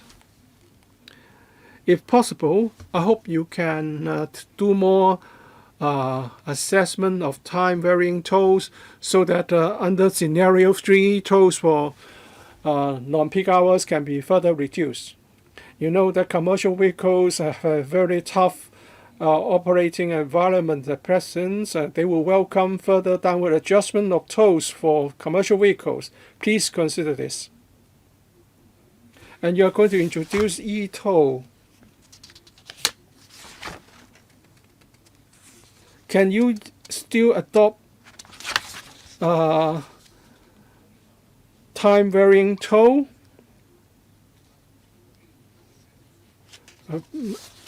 Because in the past, toll is collected manually, and now you have successful experience.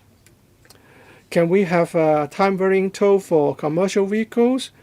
Well, during the previous consultation exercises, the stakeholders have different views. For example, if you do this for taxi, there will be a dispute with the passengers because the toll to be paid will vary. As for goods vehicles, people in the industry will think that you would force people to operate during wee hours. So that's why we want to have a fixed toll for commercial vehicles. I can agree with your argument with taxis. But for commercial vehicles, they can choose. It's not the same as the case with 3 cross-harbor tunnels. So I hope you can reduce the tolls, or you can reduce the toll under the time varying arrangement for commercial vehicles, not taxis. We have a lot of exchanges with the government, and there are opinions expressed by the community. I agree with the argument for time varying toll, as I have indicated on various occasions. That's a matter on principle. So I want to make it clear that I subscribe to the idea of time varying toll, because you need to satisfy different needs. You have to consider that during peak hours, the traffic should be smooth, and also at the same time, the public will not like to pay very high tolls now that it's been taken over by the government. So I believe time varying toll is the right balance. But in terms of implementation, as the Transport Department officer said, this case is different from that for the 3 cross-harbor tunnels. You can just have a 2-tier system, $35 for peak hours, $20 for non-peak hours, and that would do. And I don't think that would have a very significant impact on traffic. It's not that traffic congestion, if it's $20, no traffic congestion if it's $35. It's not as simple as that. I hope you will confer tangible benefits for the public to see. We hear Mr. Zhang's comment. I'll ask the Transport Department to explain why we need to segregate peak hours from non-peak hours. Let us go back to the slide. If you look at scenarios 1 and 3, you will know why we have this time varying toll. In scenario 1, the price for taxi or toll for taxis is $45, which is the same as that for private cars. However, under time varying toll, the fare for taxis will be lower. When we deliberate the time varying toll arrangement for the 3 road harbor crossings, we understand that there cannot be too significant of a toll difference between private cars and taxi. We have to cater to the needs of the taxi trade. That is why we need to maintain the toll level at scenario 3. We have to vote on a motion as at the end of the meeting. Please stay in the room after you've spoken. We need to keep a quorum. Mr. Chan Pui-lan.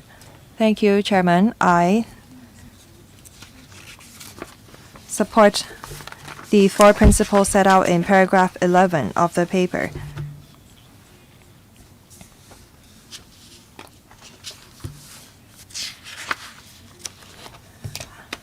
I'm in favor of scenario 3 time varying toll, and I think that is the most appropriate arrangement.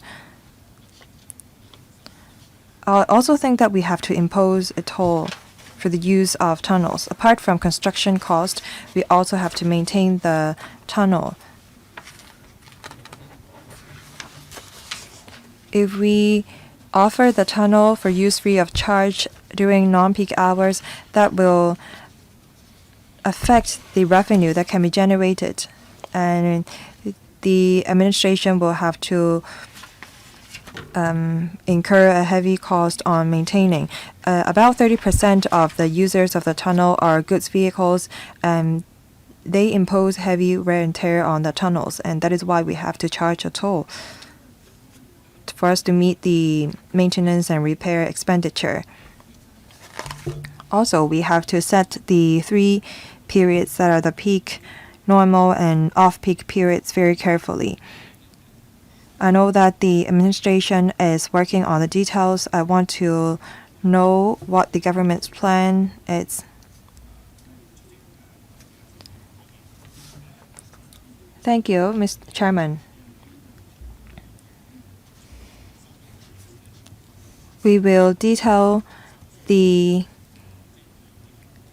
hours designated as peak, normal, and off-peak period when we publish our legislative proposal. We'll look at the traffic flow and we'll decide on when it will be the peak period, when will be the normal period, and when will be the off-peak period. Thank you.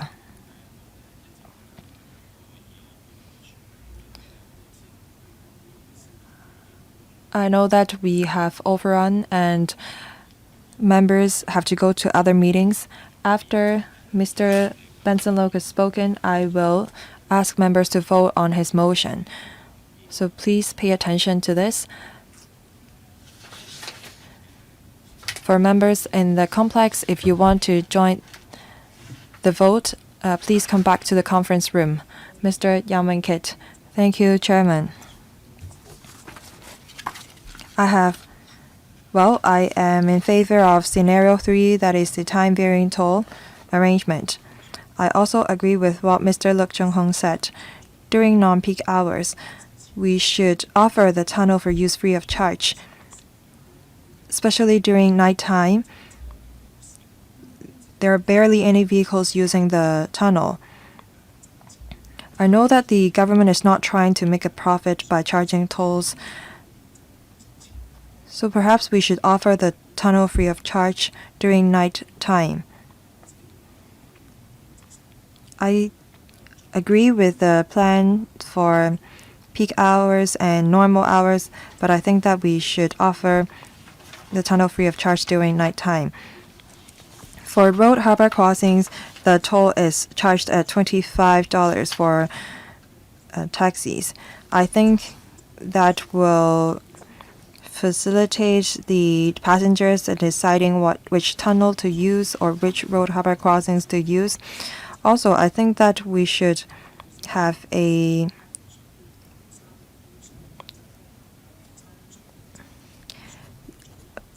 combination toll plans, say for passengers who or drivers who use Tate's current tunnel, and when they arrive at a Thailand tunnel, they can be charged at a specific level.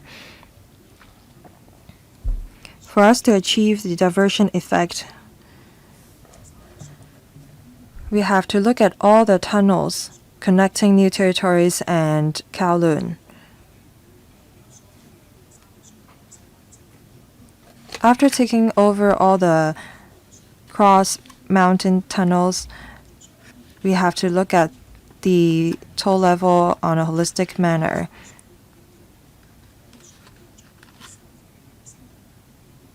We have to form a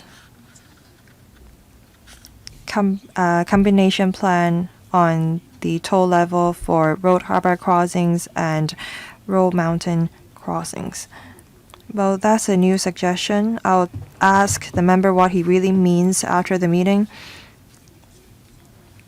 But as I've mentioned in my opening remarks, we look at the traffic flow of the particular tunnel before we decide on the toll level. We will not just look at what the other tunnels or road harbor crossings are charging to decide on what toll level we should charge at this particular tunnel. We'll put Mr. Lee Chung-hung's motion to a vote after he's spoken. Thank you. I moved a motion on the toll level. We want to lower the toll level of Thailand Tunnel during non-peak hours and even consider offering the tunnel free of charge during non-peak hours. We have to take into account the traffic flow during different hours. The administration said that during peak hours, the capacity of the tunnel is at 88%. I hope that the government will give us concrete figures. The administration said that they will apply the user pays principle.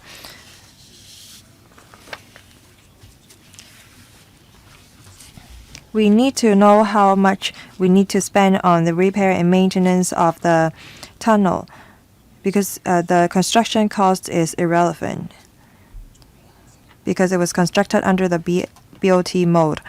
We need to know how much the government needs to spend on repair and maintenance so that we know if the government is making a profit from operating the tunnel. We need to alleviate the burden on the trade and the private car drivers and owners. We also want to divert traffic from Tuen Mun Road and Tolo highways. We want to lower the carbon emission, and we want to have the drivers not take a detour.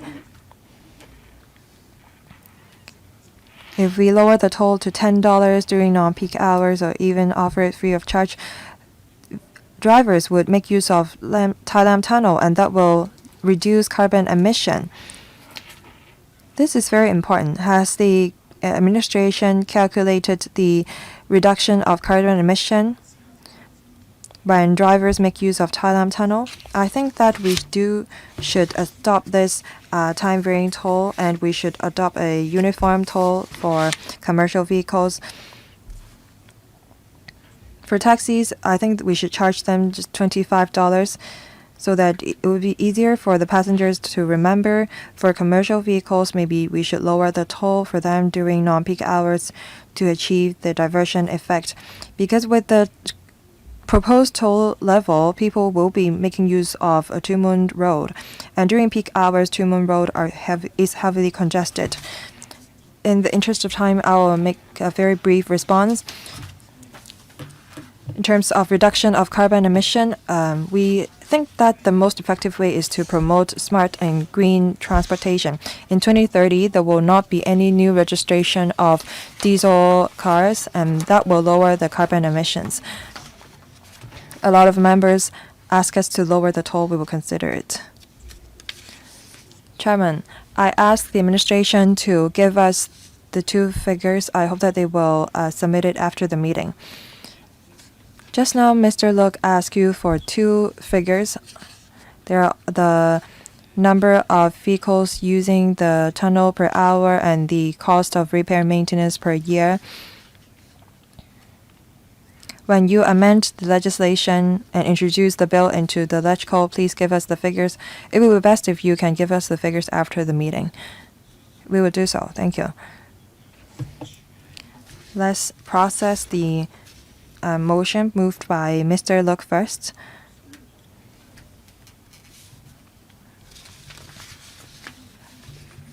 The motions has been projected onto the screen. Perhaps I ask Mr. Look to briefly walk us through the motion. I propose the motion for discussion of the panel. As the Thailam Tunnel franchise will expire on the 30th of May 2025, the panel ask the administration to lower the toll level upon takeover and lower the toll level substantially during non-peak hours, or even consider offering the tunnel for use free of charge to achieve diversion effect to alleviate the traffic flow at Two Moon Road and lower the commute cost and time of Yunnan and Two Moon residents. Only members of this panel can vote on this motion. With those in favor, please raise their hands. 1, 2, 3, 4. How many? 9 members are in favor. Those against, please raise their hands. Those abstain, please raise their hands. 1. The motion is passed. Thank you. Let's move on. Please show the names of the members who have pressed the button. Mr. Michael Tian. Thank you, Chairman. On this tolling scenarios for Thailand Tunnel upon the government's takeover, I am in favor of scenario 2. The vehicles will have to go through Ting Khao Bridge, whether they use Two Moon Road or Thailand Tunnel. The VC ratio of Ting Khao Bridge is 1.21. That is, the capacity has been exceeded. According to the government's analysis, when the toll of Thailand Tunnel is increased or lowered by $2.5, then there will be a change of 0.01 to the VC ratio of Ting Khao Bridge. I think that we should propose a scenario 4. Scenario 4 is similar with scenario 2, but during peak hours, we should lower the toll for private cars from $58 to $37.5. The VC will be lowered to 1.2 when that happens. Two Moon Road is offered for use free of charge. During normal period, Ting Khao Bridge may be congested because it's also free of charge.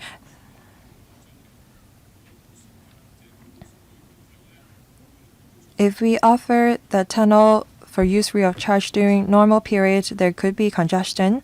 So I think that we should charge a toll, but it should be set at a level of $20. During morning hours, Ting Khao Bridge's traffic flow is very smooth, and for Two Moon Road during nighttime is also used by barely any vehicles.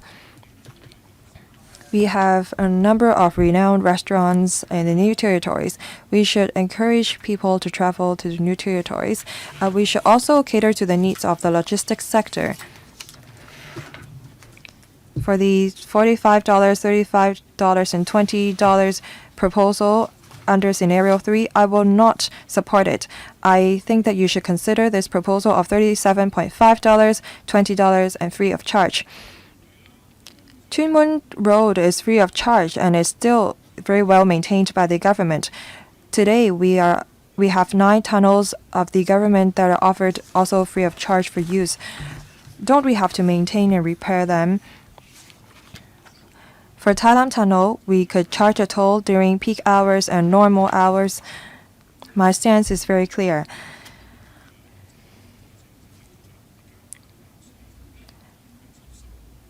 Currently, the internet connection of Thailand Tunnel is very weak because only 2 of the network operators are operating in that area. I would like to extend the meeting further by 10 minutes. Agreed? 30 seconds. Undersecretary. Thank you, Chairman. For the scenario 4 mentioned by the member, $37.5 is not that far off from $35 proposed in scenario 2. In the first 2 years, the traffic congestion may not be as serious, but in a few years' time, it will be just as congested as what's proposed under scenario 2. So you can come up with a toll level between $37.5 and $45. Next, Mr. Lim and Kwong. Thank you. I'm in favor also of the time-varying toll arrangement. But as Mr. Gary Chang said, we should just have 2 periods that are charging different tolls. I don't think that is easy for members of the public to understand the relationship between the use of the tunnel between private cars and taxis. I think that we should encourage drivers to make use of different roads and tunnels during non-peak hours. I think that the administration should explain further why we have to designate 3 different periods. Second, as mentioned by Mr. Yang Wing-kit, we should come up with a combination toll charging mode. In new territories, when the vehicles want to go to Kowloon, they can make use of different roads, tunnels. For people who want to go from North District to Kowloon, they can make use of T4 Trunk Road.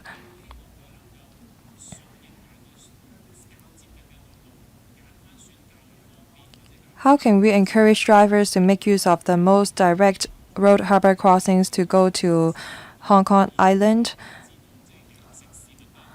I hope that by having a combination mode of charging tolls, we can encourage that.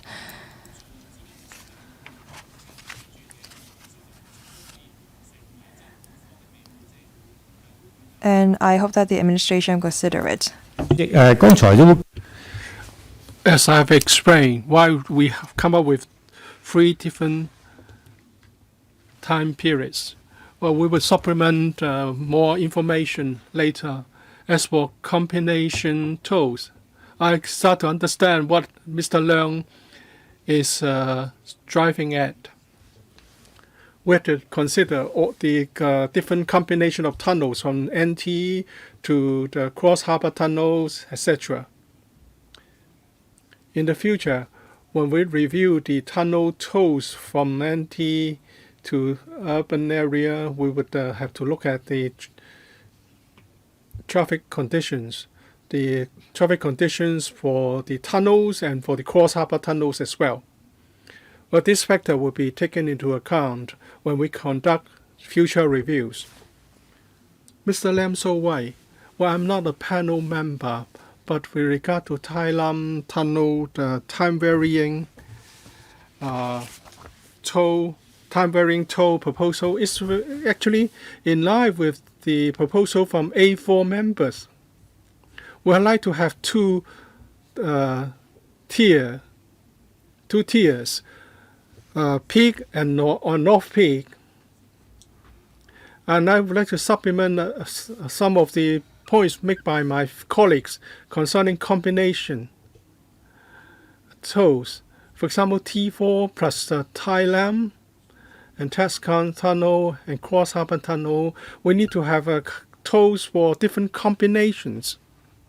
For Tuen Mun to Mont Shan, you have to use a number of tunnels. If you have to pay $45 or $35 for different tunnel, well, that will amount to a big sum. So perhaps you can provide some concessionary combination tolls. And you want to encourage the use of new energy vehicles or e-vehicles. My colleagues from the A4 would like to meet the Secretary on our ideas on the possibility of combination tolls for Tuen Mun to Chiang Kai and then cross the harbor for taxis and light goods vehicle. Can you provide some concession to them? Well, they pay $25, and if you use a taxi, I pay $50. For the Eastern Harbor crossing, it's $30 sometimes, so it's cheaper. So can you provide some concessions for commercial vehicles for the use of these other tunnels? One of the purposes of the tolls is to regulate traffic. Our transport policy is that we want to encourage people to use public transport, not private cars. That would mean more efficient utilization of the roads we have. So it would go against our policy to provide concessions to private cars, commercial vehicles. We will consider their case individually. Mr. Houghton Chow, I hope the Secretary will understand that now that you have taken over Tai Lam Tunnel and you have to come up with a different toll arrangements, people do have expectations. Many people in Tuen Mun use Tuen Mun Road for commute. They don't have other choice. And now we are given this rare chance to have some diversion.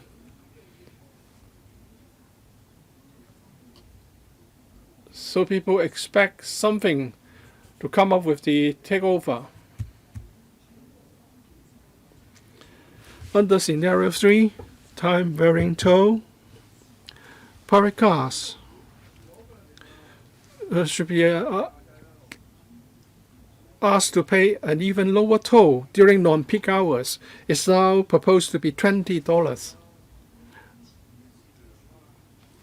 I hope this time you can come up with an arrangement that would direct traffic away from Tuen Mun Road.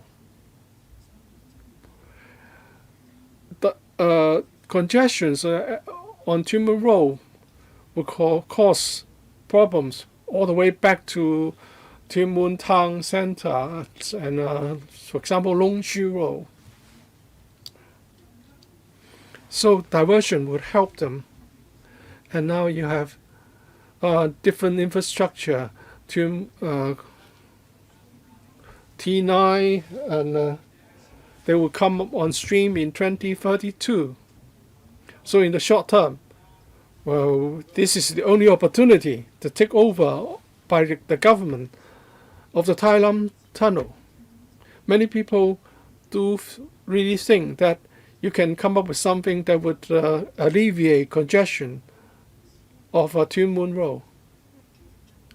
So there's definitely some room for downward adjustment for private cars during non-peak hours, off-peak hours rather. One of the first policy objective is to make the best use of the spare capacity of Tai Lam Tunnel to divert traffic away from Tuen Mun Road. But can we divert more traffic if we reduce the toll? Well, that's only possible to a limited extent. We may end up with congestions for the tunnels and the Tuen Mun Road, etc. It's just counterproductive. Time is limited, so I would like to just offer my comments. First of all, I support the reduction of tolls. If I have to make a choice, I would go for option 3. I'm against providing toll-free arrangement during off-peak hours. But if you can do two things, I will be for it. Tin Moon Road is very congested because at Tin Cow Bridge,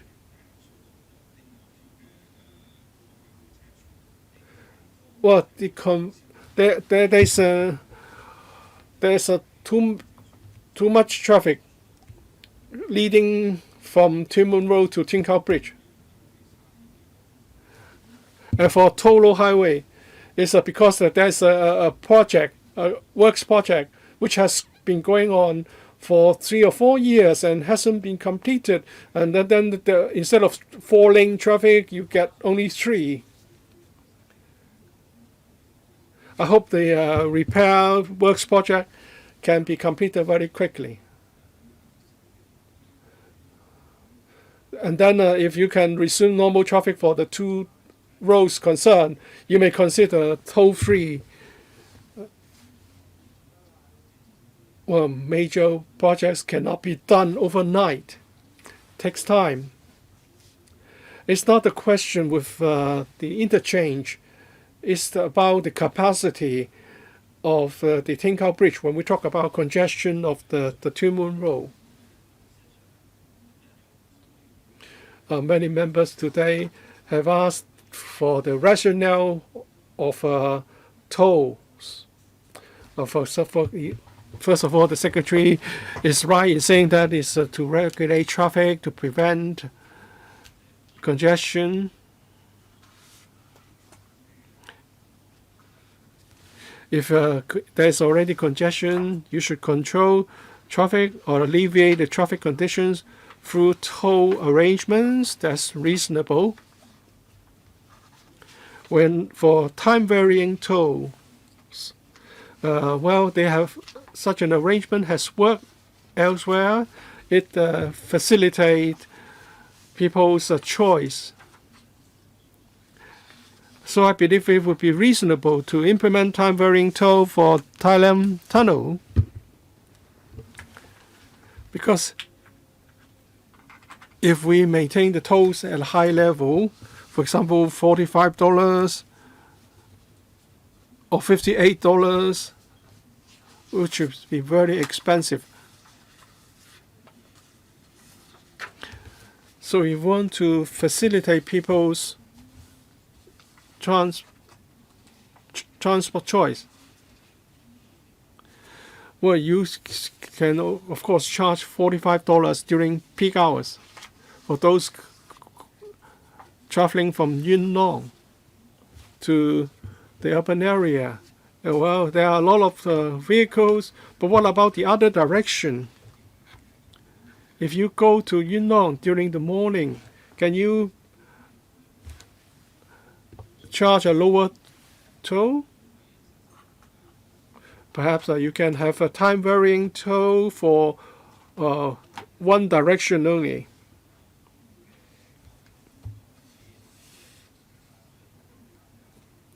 And after the toll reductions, you have to pay attention to possible congestion in Yuen Long, because there are already congested conditions out there.